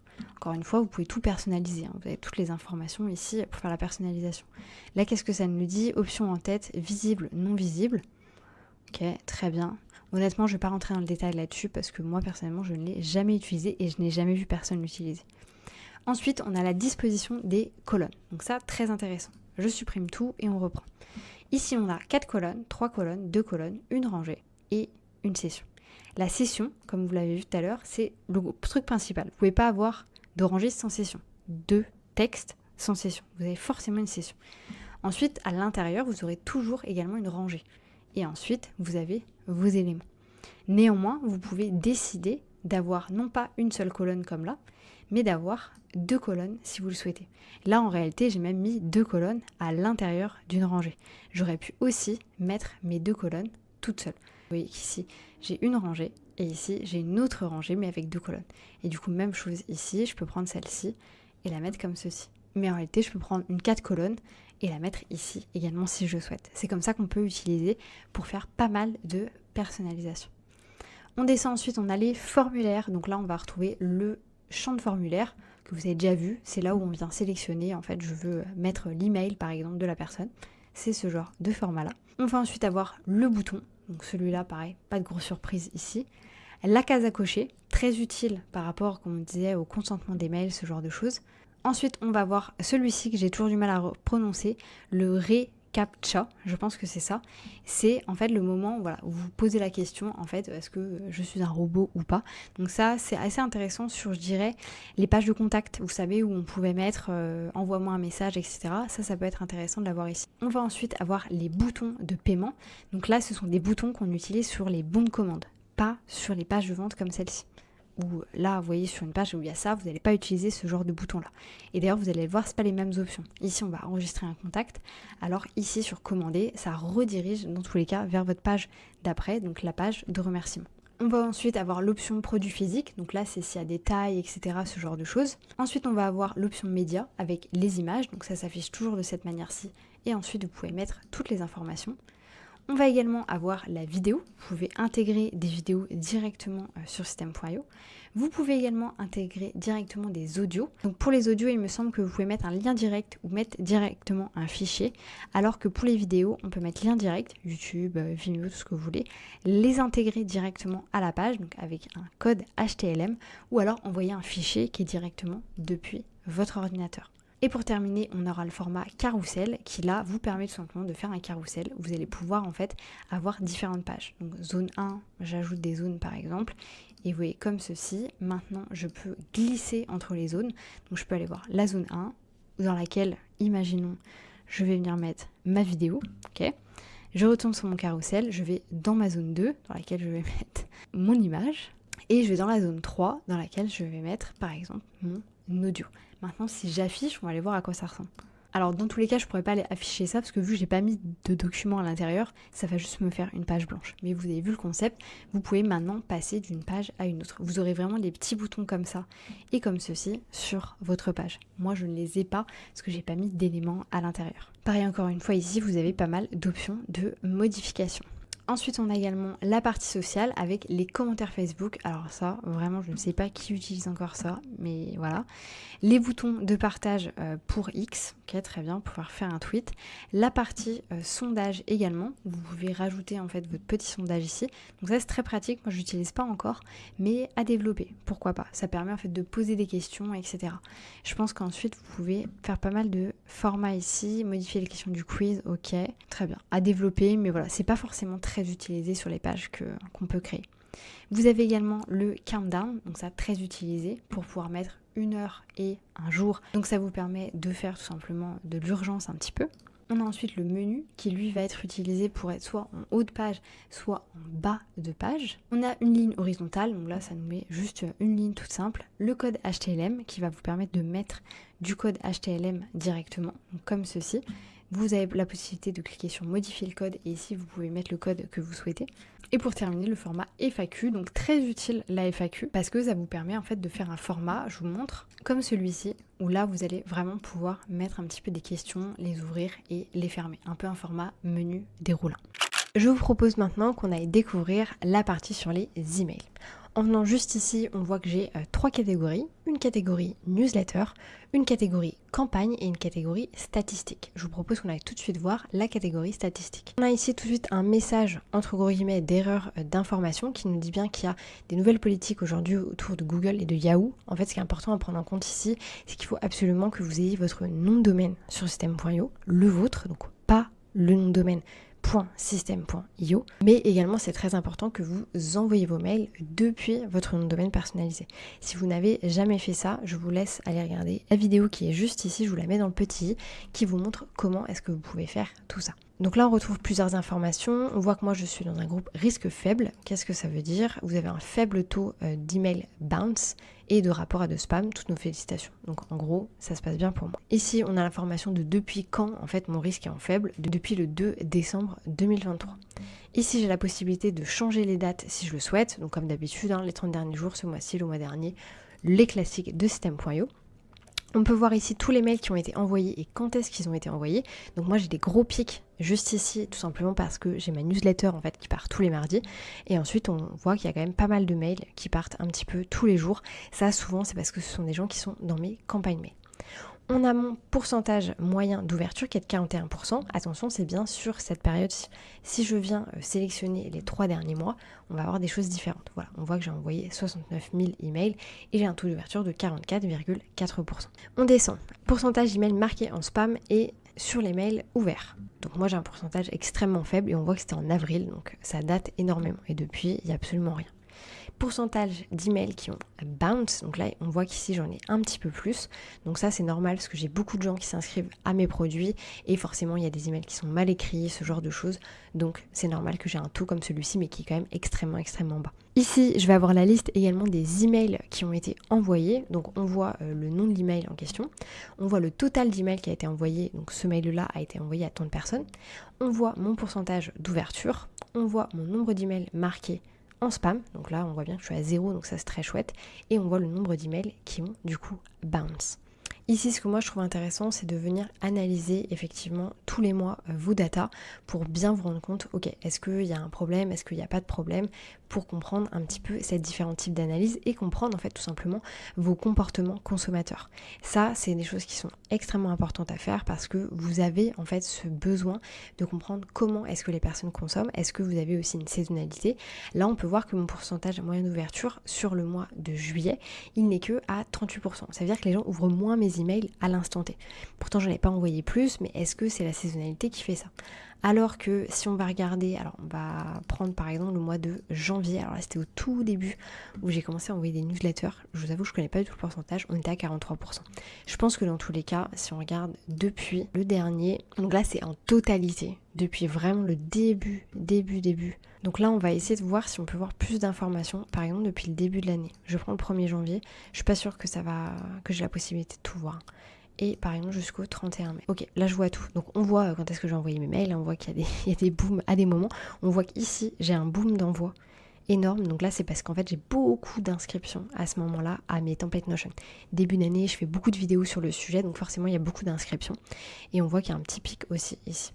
J'ai un taux d'ouverture de moyen du coup de 45,5%, ce qui est honnêtement très bien. Pourcentage d'email bounce. Et ok, toujours pas de spam, et du coup après j'ai la possibilité de voir tous les emails, etc. Donc ça c'est très bien à faire quand vous analysez vos campagnes mail, les mails qui sont envoyés, ce genre de choses. Vous pouvez bien entendu le faire directement à l'intérieur de l'espace pour les emails. Maintenant on va aller voir deux choses, la partie newsletter et la partie campagne. Je vous remets une vidéo juste ici que j'avais fait sur le sujet où il y a pas mal de détails aussi à l'intérieur, donc si vous pensez que c'est un peu manquant, n'hésitez pas à aller la voir. On va venir du coup voir ensemble les campagnes. Donc les campagnes, la différence entre campagne et newsletter, d'ailleurs je vous ai fait une vidéo juste ici si vous voulez aller la voir, si vous avez la sensation qu'il manque des informations. Les campagnes, tout est automatisé, c'est-à-dire que la personne va s'inscrire sur une page X, va rentrer dans un tag Y et va rentrer dans une campagne mail Z. Cette campagne mail, vous allez la créer en amont. Moi, on peut voir que ces campagnes mail-là, elles sont extrêmement légères, tout simplement parce que c'est juste l'accès à des templates. Je ne cherche pas à faire de la vente derrière. Encore une fois, c'est ma faute, il faudrait que je le fasse. Mais on va aller voir un exemple juste ici avec formation Launch Success Plan. Donc, Launch Success Plan, c'est un petit produit qui coûte 47 €. Les personnes peuvent l'acheter en toute autonomie, elles reçoivent l'accès au template et ensuite elles sont rebalancées avec d'autres emails. On va du coup analyser ça ici. Donc première chose, premier email qu'elles vont recevoir, tu n'auras plus peur de créer du contenu. Donc là, c'est un email où je vais leur donner les accès. Ton programme est là, ok, voilà. Je vous montre pas l'intérieur, ça n'a pas d'intérêt. Mais ici, ils ont la possibilité de récupérer leur email. Donc ça, j'ai créé avec un bouton, etc. On retourne en arrière. On va avoir ici du coup 4 emails qui ont été créés. Donc là, ils ont la possibilité en fait de recevoir ces emails. Et du coup, une fois qu'ils ont reçu le premier email, vous voyez qu'il n'y a pas de délai. Ça veut dire que l'envoi est automatisé. Ils vont tout de suite le recevoir en fait immédiatement. Et ensuite, tous les 3 jours, puis tous les 2 jours, ils vont recevoir d'autres emails. Vous avez la possibilité de voir combien de personnes sont dans cette étape-là. Donc là, on voit que j'ai 2 personnes qui sont dans cette étape Snapseed. Et là, on peut voir tous les emails qui ont été envoyés. Donc là, à 80 personnes. Vous avez ensuite le taux d'ouverture juste ici. Donc là, on peut voir que je suis à 100% sur celui-là, tout simplement parce que je ne donnais pas la template sur la page de remerciement. Les gens devaient venir ouvrir. C'est un produit payant, bien entendu, qu'ils allaient cliquer dessus. Et si on peut voir que j'ai 98,75 taux de clic, ce qui est un peu étonnant, c'est-à-dire qu'il y a une personne qui n'a pas cliqué en fait pour récupérer son template. Ensuite, si on analyse le reste, on voit que le taux baisse, mais il est quand même extrêmement fort. 77, 76, 85, 73. Et là, on voit qu'il y a un bump ici, tout simplement parce que j'ai fait un mail qui s'appelle « Obtiens le remboursement de Launch Success Plan ». Donc forcément, il y a des gens qui étaient intéressés, ils avaient envie de savoir de quoi j'allais parler. En réalité, c'était tout simplement pour vendre mon programme en ligne derrière. On voit qu'il y a un taux de clic qui est quand même assez fort, donc ça c'est très très intéressant sur mes 2 mails de vente finalement. Alors que mes 2 mails de valeur ici, on a un taux de clic qui est un petit peu plus bas. Les informations qu'on va avoir ici, c'est d'aller voir les statistiques, ça vous renverra vers l'espace statistique, de désactiver l'email, de le dupliquer si vous le souhaitez, de modifier le commentaire qui sera juste ici, ou de le supprimer. Maintenant, je vous propose d'aller voir comment est-ce que ça fonctionne quand vous créez une dite campagne mail. Je retourne en arrière, cliquez sur créer. D'ailleurs, moi, ce que je vous invite à faire, c'est qu'une fois que vous en avez fait une très bien, c'est de dupliquer. Ça vous évite de redevoir faire l'intérieur à chaque fois. Je l'appelle test, je mets pas de description parce que j'en ai pas besoin. Si vous mettez une description, elle va venir juste ici. Je clique à l'intérieur et on voit bien que c'est vite. Dans un premier temps, je vais venir créer une nouvelle étape. Donc là, en fait, c'est un premier mail tout simplement. Donc là, ça, ce sera mon mail 1. L'expéditeur, c'est moi. L'email adresse, c'est bien moi. Et là, j'ai le choix entre éditeur classique ou visuel. Moi, je vais toujours sur visuel, je préfère, je prends celui-ci, parce que dans tous les cas, je vais le refaire de 0. Ça charge et automatiquement, j'ai ma page qui s'ouvre. Donc moi, ce que je fais toujours, c'est que j'efface absolument tout. Donc vous pouvez venir ici, juste sur une des cases vertes, qui est une case session, et en fait, ça va tout vous supprimer. Et ensuite, vous pouvez tout démarrer de 0.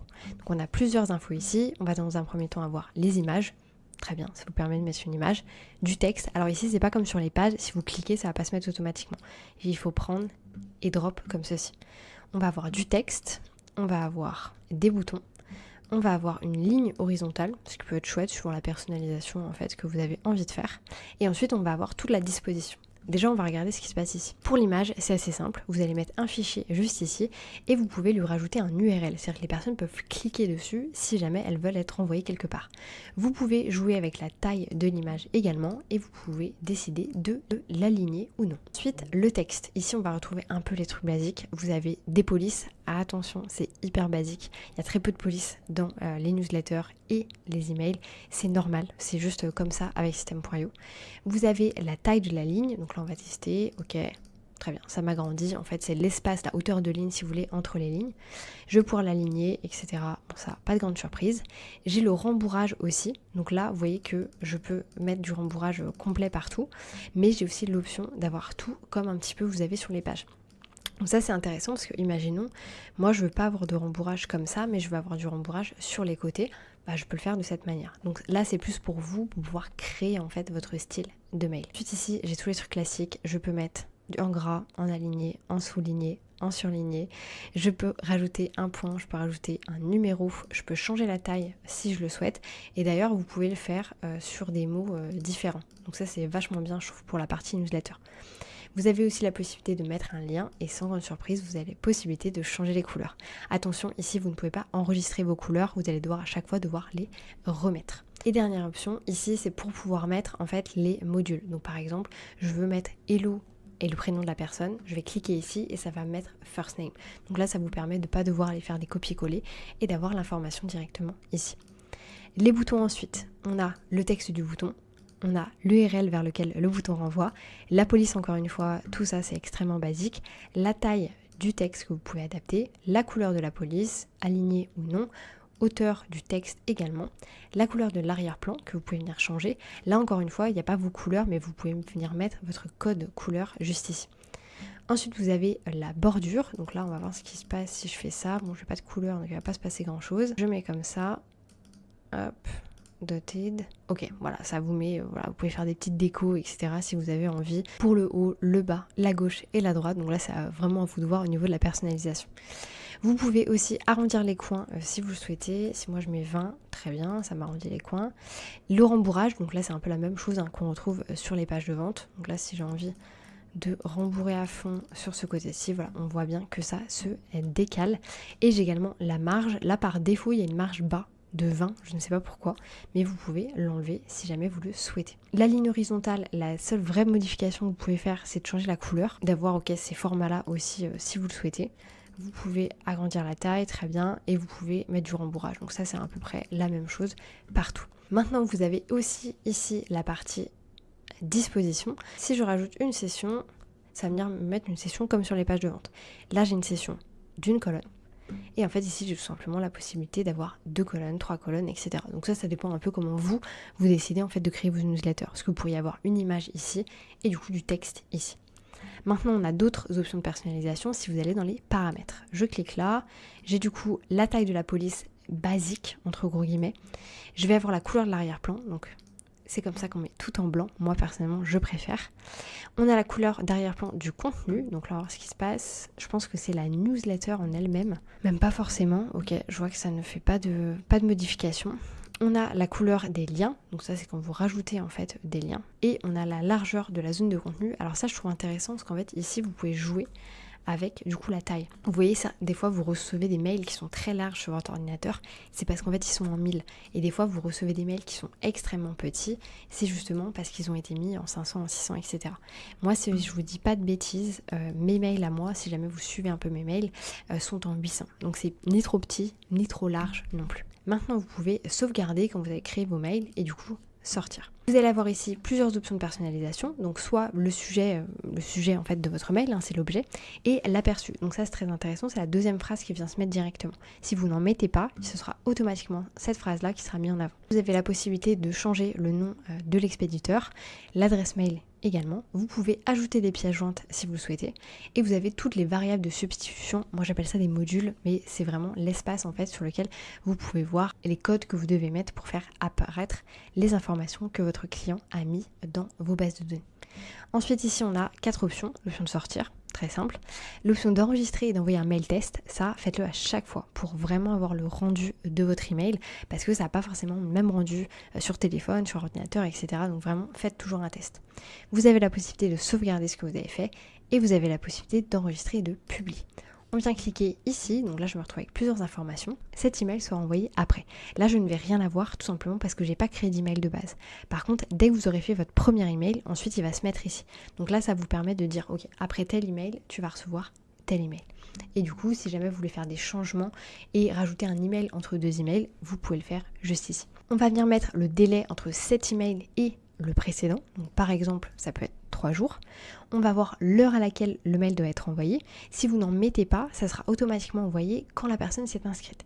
Donc si elle s'est inscrite un jour à 22h30, elle va recevoir vos mails à 22h30. Donc là, ça peut être intéressant de mettre toujours, ok, je veux envoyer mes mails à chaque fois à 8h du matin. Et ici, vous avez jour de la semaine où cet email doit être envoyé. Moi, personnellement, ce que je fais ici, c'est que je décoche le mardi. Parce que le mardi, c'est le jour où j'envoie ma newsletter. Et je ne veux pas que les personnes reçoivent 2 mails au même moment. Donc je décoche toujours le mardi. Ensuite, vous allez pouvoir activer et ça va automatiquement l'activer à l'intérieur. Maintenant, si je retourne dans mon test juste ici, on voit qu'il est bien au délai de 3 jours et qu'il est activé. Maintenant, ce que vous pouvez faire, c'est tout simplement venir ici faire des duplications, parce que vous avez déjà fait votre corps d'email, et ensuite pouvoir faire vos publications. Donc, vous faites vos modifications, etc. Enregistrer et publier. Et maintenant, si je clique ici, j'ai bien mon test 1. Donc, je peux dire que ça va être envoyé 3 jours après, etc., etc. Ça, c'était pour la partie campagne mail. Je vous propose qu'on aille du coup découvrir comment fonctionnent maintenant les newsletters. On va venir cliquer ici et automatiquement, ça nous amène sur un espace, comme vous pouvez le voir, de newsletter. On retrouve plusieurs colonnes, les sujets de la newsletter, donc là c'est le nom en fait de votre newsletter, les tags que vous avez sélectionnés, ce sont les tags à qui on va envoyer cette dite newsletter, le nombre d'emails qui a été envoyé, donc là on voit par exemple ça a été envoyé que aux personnes qui sont à l'intérieur de Guild et toujours inscrits à la campagne mail, alors qu'ici ça a été envoyé à absolument tous mes contacts. On a ensuite le taux d'ouverture que vous allez avoir juste ici, le taux de clic, donc ça c'est toujours un peu la même chose, et le statut. Est-ce que la newsletter a déjà été envoyée? Ça va être vert avec la date et l'heure. S'il n'y a rien, ça veut dire que c'est pas programmé, c'est rien du tout. Et s'il y a une petite horloge jaune comme ceci avec une date et une heure, ça veut dire que votre mail a déjà été programmé. Moi dans mon cas, ce sont mes newsletters en fait qui sont pré-programmées et celle-ci je ne l'ai pas programmée parce qu'il manque des informations à l'intérieur. J'ai sorti d'ailleurs, quand vous regarderez cette vidéo, une formation également sur le même format que celle-ci sur Notion et là je veux mettre en fait le chapitrage à l'intérieur, c'est pour ça que je ne l'ai pas programmé. juste au cas où. Maintenant, comment est-ce que ça se passe quand vous voulez envoyer une newsletter? Alors déjà, je refais un peu l'information par rapport à newsletter et campagne mail. Campagne mail, tout est automatisé, c'est-à-dire la personne s'inscrit, elle recevra les mails automatiquement. Newsletter, c'est vous qui décidez de l'envoyer à un moment donné. Moi, imaginons, j'envoie ce mail-là le 16 juillet à 7h45. Quelqu'un qui s'inscrit dans un de ces tags-là, à 7h46, ne recevra pas cet email. C'est là qu'il y a la grosse différence. Donc il faut y faire attention, suivant ce que vous faites, de bien choisir le format que vous voulez mettre en place. Je vous donne un exemple juste ici. Moi j'ai du coup des lives avec ma communauté pas toutes les semaines mais presque. Et du coup forcément, les mails que j'envoie en mode c'est dans une heure, clique ici pour nous retrouver, je vais pas les mettre dans une campagne mail. C'est forcément fait en newsletter parce que moi je veux que ce soit envoyé à un moment spécifique. Maintenant on va voir comment est-ce que ça se passe pour créer une newsletter. Une fois que vous avez déjà créé plein de newsletters, vous pouvez venir ici et dupliquer, donc ça va vous permettre de garder votre template, mais sinon vous pouvez aller juste ici dans créer. Je vais avoir la possibilité de mettre l'objet, donc ça encore une fois c'est l'objet de mon email, nom d'expéditeur et adresse de l'expéditeur. Je sélectionne toujours le même, ça vous avez compris, et là tout de suite j'ai ma newsletter qui apparaît. Je viens cliquer sur test, je viens cliquer à l'intérieur pour faire les modifications, je vous remontre pas, vous avez compris comment est-ce que ça fonctionne, on va plutôt voir ici les options qu'on a. On a les options ici et on a les options ici sur le côté.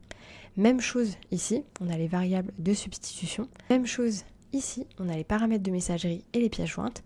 La différence qu'on va retrouver, c'est ici. Paramètres de contact, envoyer les mails uniquement au contact et inclure les tags. Donc ici, moi, je peux décider d'inclure tous les tags que j'ai envie.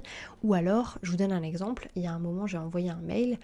Je voulais que tous mes clients de Get Your Lunch Done le reçoivent, mais je ne voulais pas que les gens qui soient dans Get Your Lunch Done et dans l'Assist Productivity le reçoivent. Parce que potentiellement, j'allais faire un email marketing pour les inviter à nous rejoindre dans l'Assist Productivity. Donc si la personne a déjà acheté le produit, elle n'a pas envie de recevoir ce mail-là. Donc à ce moment-là, ce que vous pouvez venir faire, c'est cliquer ici dans inclure les tags. Donc, par exemple, moi j'aurais mis Get Your Lunch Done. Et par contre, exclure les tags l'Assist Productivity. Donc là, les personnes qui sont dans les deux ne recevront pas l'email. Uniquement les personnes qui sont dans Get Your Lunch Done recevront cet email-là. Et ensuite, troisième option que vous avez ici, c'est envoyer les mails uniquement au contact, inscrit il y a plus de X jours. Alors ça, c'est très intéressant. Je vous donne un exemple. Moi, aujourd'hui, j'ai plus de vraies inscriptions à ma newsletter. C'est, en fait, les gens qui reçoivent mes mails sont les gens qui ont téléchargé mes produits gratuits. Sauf que, moi, quand ils ont téléchargé mes produits gratuits, ils rentrent dans une campagne mail, dans laquelle ils reçoivent des mails tous les 3 ou 2 jours. J'ai pas envie, en plus, d'aller les emmerder entre gros guillemets avec ça. Donc ce que je fais, c'est quasiment toutes mes campagnes mail font 21 jours. Donc moi personnellement, je viens mettre ici 21 jours. Donc toutes les personnes qui sont inscrites entre le jour 0 et le jour 21 ne recevront que les campagnes mail auxquelles ils se sont inscrits. Par contre, une fois passée la fameuse campagne mail, ils rentrent directement dans la newsletter. Une autre chose que j'aurais pu faire, et par exemple ça aurait été en utilisant le workflow qu'on a juste ici, c'est de dire ok, une fois que Aude Georgelin a fini la campagne X, elle est arrivée au dernier email, alors je lui rajoute le tag newsletter. Et dans ce cas-ci, les personnes seraient automatiquement redirigées dans le newsletter. Donc moi, au lieu de rajouter tous les tags auxquels j'ai envie que ça s'envoie, je ne pourrai envoyer que au tag newsletter. Ici, on retrouve 5 informations, sauvegarder et sortir, les classiques, enregistrer et tester, même chose, je vous conseille de le faire, enregistrer et envoyer, attention, ça envoie immédiatement, et enregistrer et programmer. Moi, personnellement, c'est ce que je fais toujours. Donc, j'enregistre et je programme pour une heure et une date précise pour être sûr que ça part au bon moment. En ce qui concerne la catégorie blog, pareil, vous avez un nombre limité de blogs suivant le format sur lequel vous êtes. Ici, vous pouvez tout simplement cliquer sur créer. Même format que d'habitude, on lui donne un nom, on choisit le bon nom de domaine, on vient lui mettre un URL, donc un chemin URL, et ensuite on choisit un design. Une fois qu'on a fait ça, on va arriver dans ce menu particulier. Même chose ici, je ne vais pas m'étendre sur le sujet, je vous mets la vidéo juste là, où je vous montre de zéro comment est-ce que vous pouvez créer votre blog et toutes les modifications que vous pouvez faire à l'intérieur. Donc si vous avez envie de créer votre blog, n'hésitez pas à aller voir directement cette vidéo. Je vous propose qu'on aille découvrir désormais le menu automatisation. On peut voir qu'ici, j'ai accès à 2 sous-menus, le menu règles et le menu workflow. Il faut bien faire la différence entre les automatisations et les workflows. Les automatisations, vous allez les utiliser à l'intérieur des tunnels. On en a parlé quand vous avez regardé la partie sur les tunnels, alors que les workflows vont permettre en fait de créer concrètement un workflow. Je vais vous montrer à quoi est-ce que ça ressemble. Ici, moi j'en ai 3. Comme vous pouvez le voir, ils sont tous pour le même format. order bump à chaque fois. En fait, sur plusieurs de mes bons de commande, j'ai des bump orders, donc les personnes peuvent dire oui, je veux ce produit en supplémentaire, et moi, pour leur donner en fait accès au produit en question, j'ai décidé de faire un workflow. Alors on va aller voir par exemple celui-ci, LIP Order Bump. Je clique dessus, il y a une page qui se charge. Là, les informations qu'on va avoir, c'est le nom, le fait qu'il soit actif ou non. Vous pouvez en créer et les désactiver si vous le souhaitez. Je peux également sortir et en fait ici on a le workflow. Donc comme on peut le voir, à partir du moment où la personne a le tag Master Notion, donc elle a acheté un de mes Master Notion, qu'est-ce qui va se passer automatiquement? Je vais l'abonner à la campagne Master Notion. Pourquoi est-ce que j'ai utilisé ça dans ce cas présent? C'est tout simplement parce que quand vous faites un bump order, vous ne pouvez pas abonner la personne à une campagne. Donc vous êtes obligé de passer par cette étape-là. Les deux autres workflows que j'ai sont exactement les mêmes. On voit tout de suite le statut et on peut voir également la date de création. Vous avez ensuite des options, de les désactiver, les paramètres, ici c'est uniquement de pouvoir changer le nom. Vous avez également la possibilité d'éditer, en réalité c'est la même chose que si je viens cliquer ici, et vous avez également la possibilité de le supprimer. Maintenant on va voir comment est-ce que ça se passe quand je dois créer un workflow. Je viens ici cliquer sur créer, je viens tout de suite lui donner un nom, donc moi je vais l'appeler test dans ce cas présent. Il s'est mis automatiquement et comme vous pouvez le voir il est inactif, donc il est désactivé, ce qui est logique puisqu'il n'y a rien à l'intérieur. Je viens cliquer sur test afin de venir à l'intérieur de la page pour pouvoir faire la création. Et ici tout de suite, on me parle de créer un premier déclencheur. Je clique et je vais avoir plusieurs options. Donc, un tag a été ajouté, un tag a été retiré, la personne s'est inscrite à un formulaire du tunnel, la personne s'est inscrite à un formulaire de page de blog, une campagne email est terminée. Ça, c'est très intéressant pour rediriger vers un autre endroit. La personne s'est inscrite à un webinaire, la personne s'est inscrite à une formation, la formation est terminée, module terminé, chapitre terminé, accès à un pack de formation, nouvelle vente, vente annulée, email ouvert, clic sur un lien dans un email, page visitée, inscription sur la communauté et échec de paiement de l'abonnement. Donc là, on peut regarder un petit peu les options qu'on va avoir derrière. Donc si je clique par exemple sur tag ajouté, on va me proposer de sélectionner un tag, sans très grande surprise. Tag retiré, ça va être la même chose. Ensuite, inscription au formulaire du tunnel. Ici, ça me propose du coup des pages sur lesquelles il y a des formulaires dans mes tunnels. Inscription à un formulaire de page de blog. Ici, ça va me proposer du coup des pages que j'ai en fait sur les blogs que j'ai pu créer pour faire des tests. Donc elle est là la différence. Ici, on a accès au blog et de l'autre côté, on a accès aux pages de tunnel. Campagne email terminée. Donc là, sans grande surprise, j'ai accès à toutes les campagnes email que j'ai pu créer. On va avoir ensuite inscription pour le webinaire. Donc moi dans mon cas, alors voilà, c'était un petit test qui avait été fait, mais en réalité je n'ai pas de webinaire qui est actif, j'ai pas de page de webinaire qui est active. Inscription à la formation, donc la même chose, on a toutes mes formations. La formation a été terminée, donc là qu'est-ce qui se passe si la formation a été terminée? Le module est terminé, donc là je suppose que je vais avoir accès dans un premier temps à une formation et ensuite je pense que je vais avoir la possibilité quelque part de mettre le module en question. Ou alors il n'y a qu'un module peut-être à l'intérieur d'une des formations. Un chapitre a été terminé, donc très bien ici aussi. Accès à un pack de formation, donc là je suppose que j'ai les packs de formation qui ont été créés. Nouvelle vente, je pense que j'ai tous les bons de commande. Voilà, ça vente surprise. Vente annulée, je vais avoir tous les bons de commande aussi. Email ouvert, alors dans ce cas-ci, ici ce sont du coup des emails qui ont été préfaits, donc ils ne sont pas dans les campagnes. Ce sont les mails qui sont soit sur les bons de commande, soit qui vont être rattachés, par exemple quand vous avez du contenu distillé, ce genre de choses. Par exemple, si je viens sur lien affilié Get Your Launch Done, ok, ça me renvoie vers un lien particulier. Donc voilà, qui est du coup dans le mail. Ok, je comprends mieux. Si on regarde Visual Story affiliation Get Your Launch Done, voilà, ça me renvoie aussi vers ce lien-là. Clique sur le lien dans un email. Donc ici, même chose, j'ai accès à mes emails et je vais pouvoir voir les liens qui sont à l'intérieur. Page visitée, donc là je vais avoir toutes mes pages il me semble, oui, il y a beaucoup de choses. Inscription sur la communauté, donc là je vais sans doute avoir accès à mes communautés, je pense que vous avez compris le concept. Et échec du paiement de l'abonnement, donc dans ce cas-ci je pense que c'est sur effectivement un des bons de commande en particulier. Maintenant on va aller regarder ce qui se passe ensuite, donc imaginons moi je mets tag ajouté Get Your Launch Done. Je clique sur créer, donc ça me met comme ceci, j'ai la possibilité de l'effacer ou de changer. On voit qu'ici je peux rajouter d'autres déclencheurs. Donc c'est-à-dire qu'il peut y avoir les deux informations en même temps. Donc là on va mettre inscrit à la formation et je vais mettre Less is Productivity. Donc là on imagine que la personne a eu le tag Get Your Launch Done, plus elle s'est aussi inscrite à un autre de mes cours. Donc en fait, il y a 2 déclencheurs. Et d'ailleurs, vous pouvez rajouter plusieurs déclencheurs si vous le souhaitez. Et ensuite, ici, on va pouvoir ajouter une étape. Donc quelle étape voulez-vous ajouter? Soit ça peut être une action, soit ça peut être un délai, soit ça peut être une décision. Si je clique sur délai, qu'est-ce qu'on va me faire? Attendre pendant 1 heure. Ici, ça va vous permettre de mettre du coup un délai entre les inscriptions, donc ça c'est intéressant quand vous n'avez pas envie que la personne en fait reçoive plein de mails d'un coup, ça peut être très chouette. Ici vous avez la possibilité d'ajouter une décision, donc comme vous pouvez le voir on vient diviser le chemin en fonction des critères sur les contacts. Par exemple j'ai la personne ici qui s'est inscrite dans Guild mais aussi dans l'Assist Productivity, et bien imaginons que en plus de ça elle soit dans une de mes tierces formations, moi j'ai pas envie en fait qu'elle reçoive les mails et du coup là je peux rajouter cette information là en supplémentaire. Et en fait, je viens diviser les chemins, c'est-à-dire qu'est-ce qui se passe dans le cas A, qu'est-ce qui se passe dans le cas B.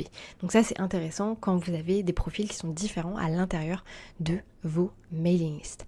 Et ensuite, on a l'option action, donc qui est l'option la plus intéressante, bien entendu, où là, on va pouvoir ajouter un tag, supprimer un tag, donner accès à une formation, révoquer l'accès à un cours, mais en réalité, c'est une formation, c'est la même chose, inscrire à une campagne, désinscrire à une campagne, appeler un webhook, envoyer un email à une adresse spécifique, révoquer l'accès, inscrire un pack de formation, révoquer l'accès à l'ensemble d'un cours. Donc ici, la réflexion, elle est hyper importante à avoir quand vous allez utiliser ce type de workflow. Il faut bien avoir conscience. En fait, pour moi, honnêtement, ça se dessine en amont. C'est-à-dire qu'est-ce que vous voulez exactement qu'il se passe quand vous allez utiliser en fait cette étape-là.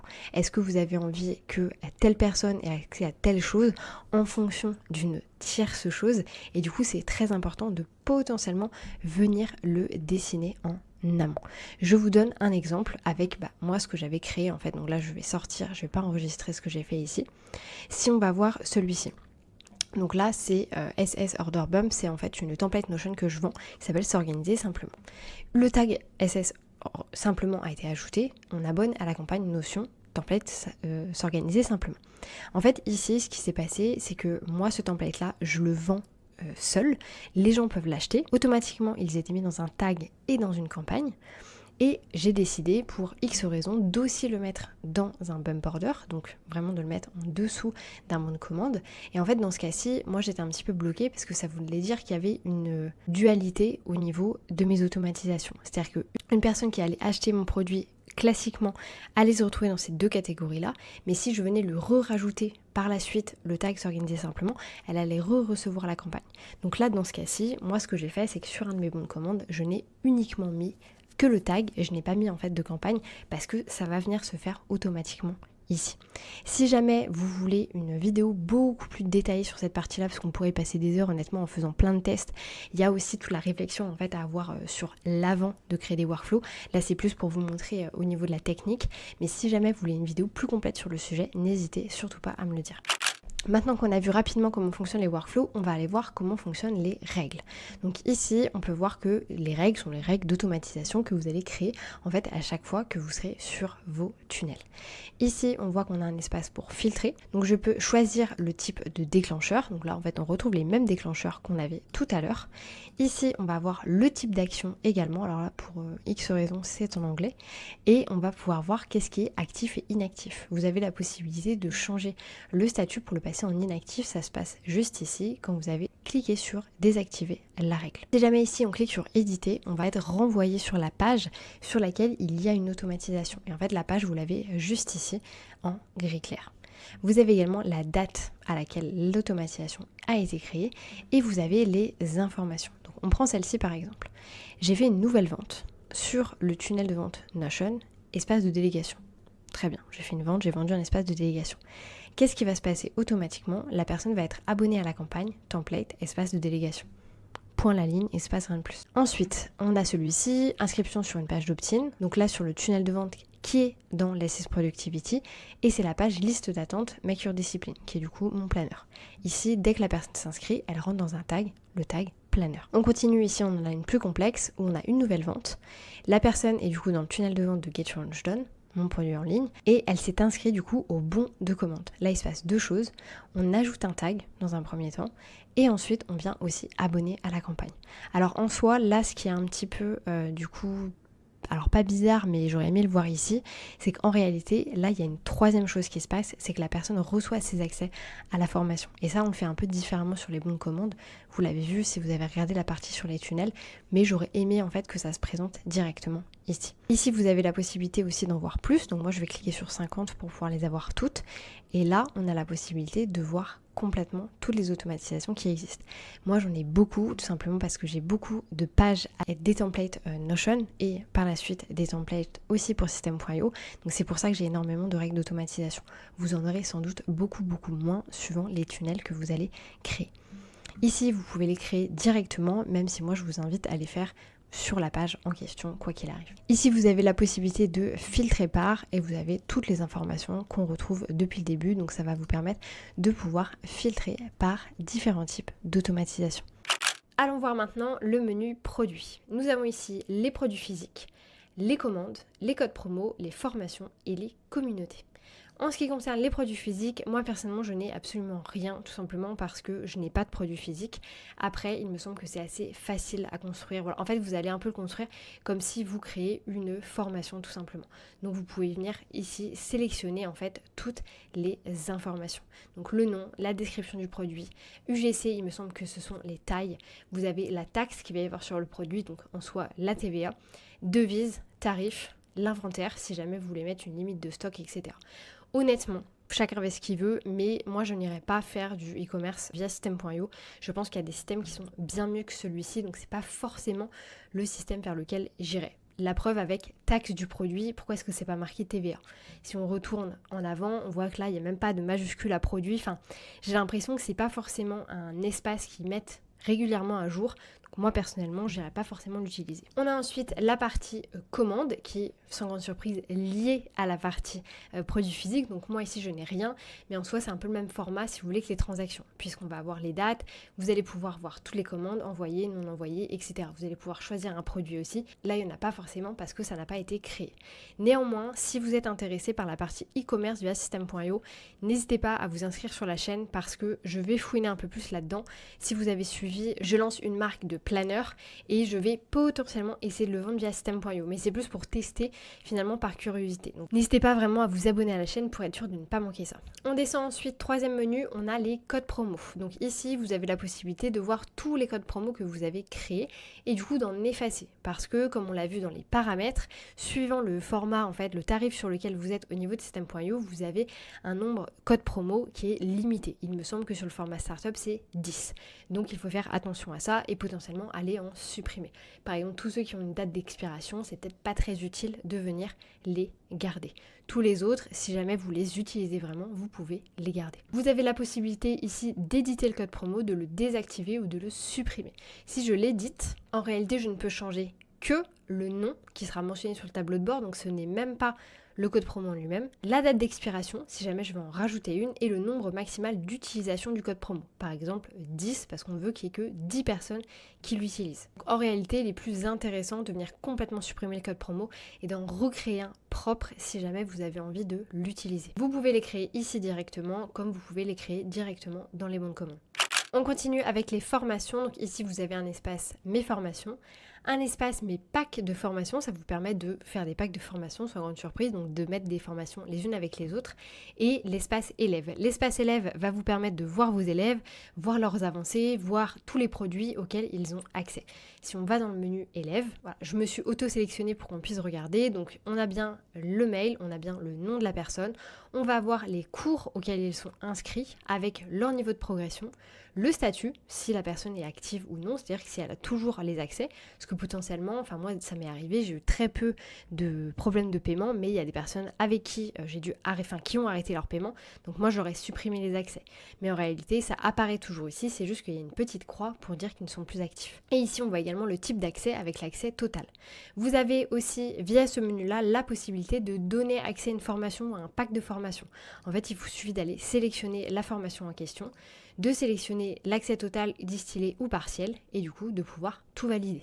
D'ailleurs, si je viens ici dans contenu distillé, il me semble que ça doit être activé sur l'espace de formation, alors que contenu partiel, c'est moi qui viens sélectionner le contenu auquel la personne aura accès. Par exemple, partie 1, partie 2, partie 3, etc. Au niveau de mes packs de formation, quand vous allez en fait cliquer sur créer, ça va vous permettre de mettre le nom, la description, le nom du formateur, mettre une image si vous le souhaitez, et ensuite vous allez tout simplement pouvoir ajouter des formations. Donc là j'ai créé un qui s'appelle mes formations, je peux faire ajouter une formation, donc par exemple je vais mettre celle-ci, ok, je valide, j'ajoute une nouvelle formation qui est la version Evergreen, je valide, ok, et du coup ça c'est activé. J'ai également des paramètres, délai avant le début, donc là je peux dire que d'abord je veux que cette personne fasse celle-ci, et là par exemple il y a 15 jours, il faut qu'elle attende 15 jours pour pouvoir le faire. Au niveau des formations, vous pouvez en créer autant que vous permet votre accès, donc ça dépend, ça peut être 5, ça peut être une, ça peut être 5, ça peut être 10, ça peut être illimité. Donc ici vous allez créer, vous allez donner un nom, vous allez choisir le nom de domaine que vous souhaitez, ici vous pouvez lui donner un nom supplémentaire, donc là normalement forcément si je mets Oud, ça devrait... Ah, je pensais que ça allait me le mettre aussi, donc là c'est à vous de choisir, en fait vous mettez un peu ce que vous voulez. Vous pouvez ensuite choisir le design. Ah, je vois qu'ils ont fait des petites mises à jour un petit peu dans les designs, c'est chouette. Et ensuite vous pouvez cliquer sur sauvegarder. Je ne m'étendrai pas sur le sujet, sur cette vidéo-là, parce qu'il n'y a pas trop d'intérêt, mais je vous mets juste dans le petit, ici une vidéo que j'avais fait uniquement sur les espaces de formation. Donc ça va vous permettre de voir exactement comment est-ce que vous pouvez créer un espace de formation de zéro en créant vos propres templates, etc. Ensuite on va dans l'espace communauté, donc comme vous pouvez voir moi j'en ai créé une aussi ici, c'était un peu plus un test. Je vais donner un nom, j'ai du coup un URL de la page qui est en réalité mon nom de domaine, communauté et guilde communauté, ok, date de création. Maintenant si je vais dessus, en fait je pense que ça va faire un peu comme un espace sur Facebook. Voilà, c'est exactement ça. En fait c'est un espace avec un accueil, la personne peut écrire quelque chose, on peut y voir les membres également. Ok, très bien, je peux ajouter de nouveaux membres. On a également des paramètres avec le nom, le chemin d'accès, est-ce que c'est une communauté privée ou publique, est-ce que les posts sont activés automatiquement ou désactivés. Ce qui veut dire que si quelqu'un poste quelque chose, c'est tout de suite sur la plateforme, alors que si c'est désactivé, c'est à vous de valider en amont. On peut aussi mettre des sujets, donc en fait c'est un peu comme des salons. Moi personnellement j'ai ma communauté qui est sur Discord, donc c'est un peu comme ça aussi, mais j'ai l'impression que sur l'accueil on ne le voit pas forcément. Si je clique sur salon, formation... Ok, ouais, ça marche un petit peu différent. Moi, je vous conseille pas forcément d'utiliser dans tous les cas ce format-là pour vos communautés. Allons découvrir le menu vente. Ici, on retrouve 4 sous-menus, le menu transaction, abonnement, facture affiliée et mon programme d'affiliation. À l'intérieur du menu transaction, c'est en fait un espace tout simplement où vous pouvez voir toutes les transactions qui sont passées sur votre compte System.io. En arrivant directement sur ce menu-là, il n'y a pas de filtre, il n'y a rien. Donc vous allez en fait avoir la possibilité de voir absolument tous les paiements qui ont été faits. Donc ils sont en ordre décroissant. C'est-à-dire que vous avez le paiement le plus récent qui va apparaître en premier. Au niveau des filtres, qu'est-ce qu'on peut faire? On peut aller rechercher par email adresse, donc là si vous avez une demande d'un client particulier, il a eu un souci avec son produit, etc., vous pouvez venir le mettre ici. Ensuite, vous avez la possibilité aussi de mettre par ID de transaction processeur. Donc ça, il me semble que c'est par rapport à la facture. Vous pouvez retrouver en fait l'information ici. Vous avez ensuite également la possibilité de filtrer par tarif. Quand vous allez créer en fait vos tunnels de vente, vos pages de paiement, vous allez y mettre également des tarifs à chaque fois. Et en fait ici, ça vous donne la possibilité de pouvoir retrouver tous les tarifs que vous avez créés. Donc moi j'en ai vraiment beaucoup. Après il y a des choses qui ont changé. Forcément je suis passée à la TVA, donc il y a plein de choses qui sont en doublon. Mais du coup voilà, ici vous pouvez retrouver des tarifs et du coup ça vous permet, par exemple là je clique sur CRM consultation, je clique sur filtre et là ça me permet de voir les ventes que j'ai fait sur ce fameux CRM consultation. Ensuite, vous pouvez également filtrer par type, donc s'il y en a 2, ventes ou remboursées. Donc ça va vous permettre de voir uniquement vos ventes ou uniquement les personnes que vous avez remboursées. Et vous avez ensuite, bien entendu, un menu qui va vous permettre de filtrer par rapport aux dates. Imaginons, nous sommes le 24 juin, moi j'ai envie de voir uniquement les transactions qui ont été faites sur le mois de juin. Et bien je vais venir mettre survenu le ou après le premier, et ici je vais pouvoir venir mettre, alors pas le 30 mais le 24. Je vais filtrer et ça va me permettre de voir les transactions qui ont eu lieu uniquement sur le mois de juin. Vous avez également un menu pour les transactions, donc en cliquant juste ici sur les 3 petits points, vous pouvez soit voir la transaction, rembourser ou envoyer la facture. Donc envoyer la facture, c'est en réalité une facture System.io qui va être envoyée.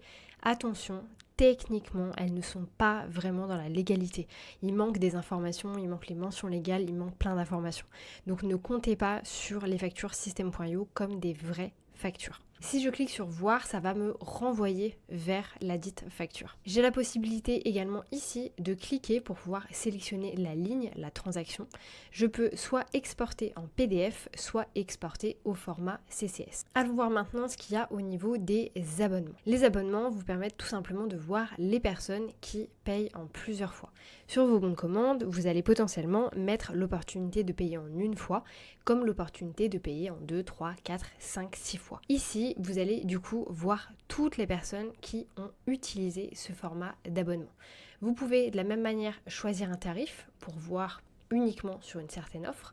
Vous pouvez également choisir un état, actif, annulé ou terminé. Et vous pouvez également faire une recherche directement par email. Donc si je clique sur choisir état, terminé, il me faut aller sur filtre afin de filtrer et de pouvoir voir l'information. Là, je vois bien qu'au niveau du statut, c'est en gris, alors que si je retourne ici et que je viens sélectionner actif, ça va du coup se passer en vert. Là, l'intérêt, ça vous permet vraiment de voir quels paiements sont en fait des paiements récurrents. Vous avez également la possibilité ici, avec le menu, d'annuler l'abonnement. Ça, c'est s'il y a une personne qui décide d'arrêter de payer, par exemple. On se retrouve maintenant dans le menu des factures affiliées. Donc ça, ce sont bien les personnes qui sont affiliées à vous. Donc vous avez en fait émis des factures par rapport à eux. Donc moi, on peut voir que j'en ai 8. J'ai des emails affiliés du coup qui s'affichent ici. Donc ce sont les personnes avec les montants que je leur dois, la méthode de paiement, le statut du paiement. Est-ce que c'est paiement envoyé ou est-ce que c'est non payé, et la date également. Il me semble que la date, c'est la date d'édition en fait de la facture. Donc techniquement, moi, cette facture-là, après le 10 mai, je suis censée l'avoir payée. Ici, je peux sélectionner des dates. Je peux également sélectionner des statuts, paiement envoyé, non payé ou en cours de traitement. Je peux utiliser des devises, si jamais il y a plusieurs types de devises. Ça peut être des très gros comptes System.io que vous utilisez avec plusieurs devises. On a également les modes de paiement, par PayPal ou par virement. Et on peut retrouver également la partie emailing. En réalité, moi, un fichier comme celui-ci, étant donné que je suis infopreneur, que je vends mes propres produits et que ce sont mes élèves qui mettent en avant mes produits, c'est pas un gros document.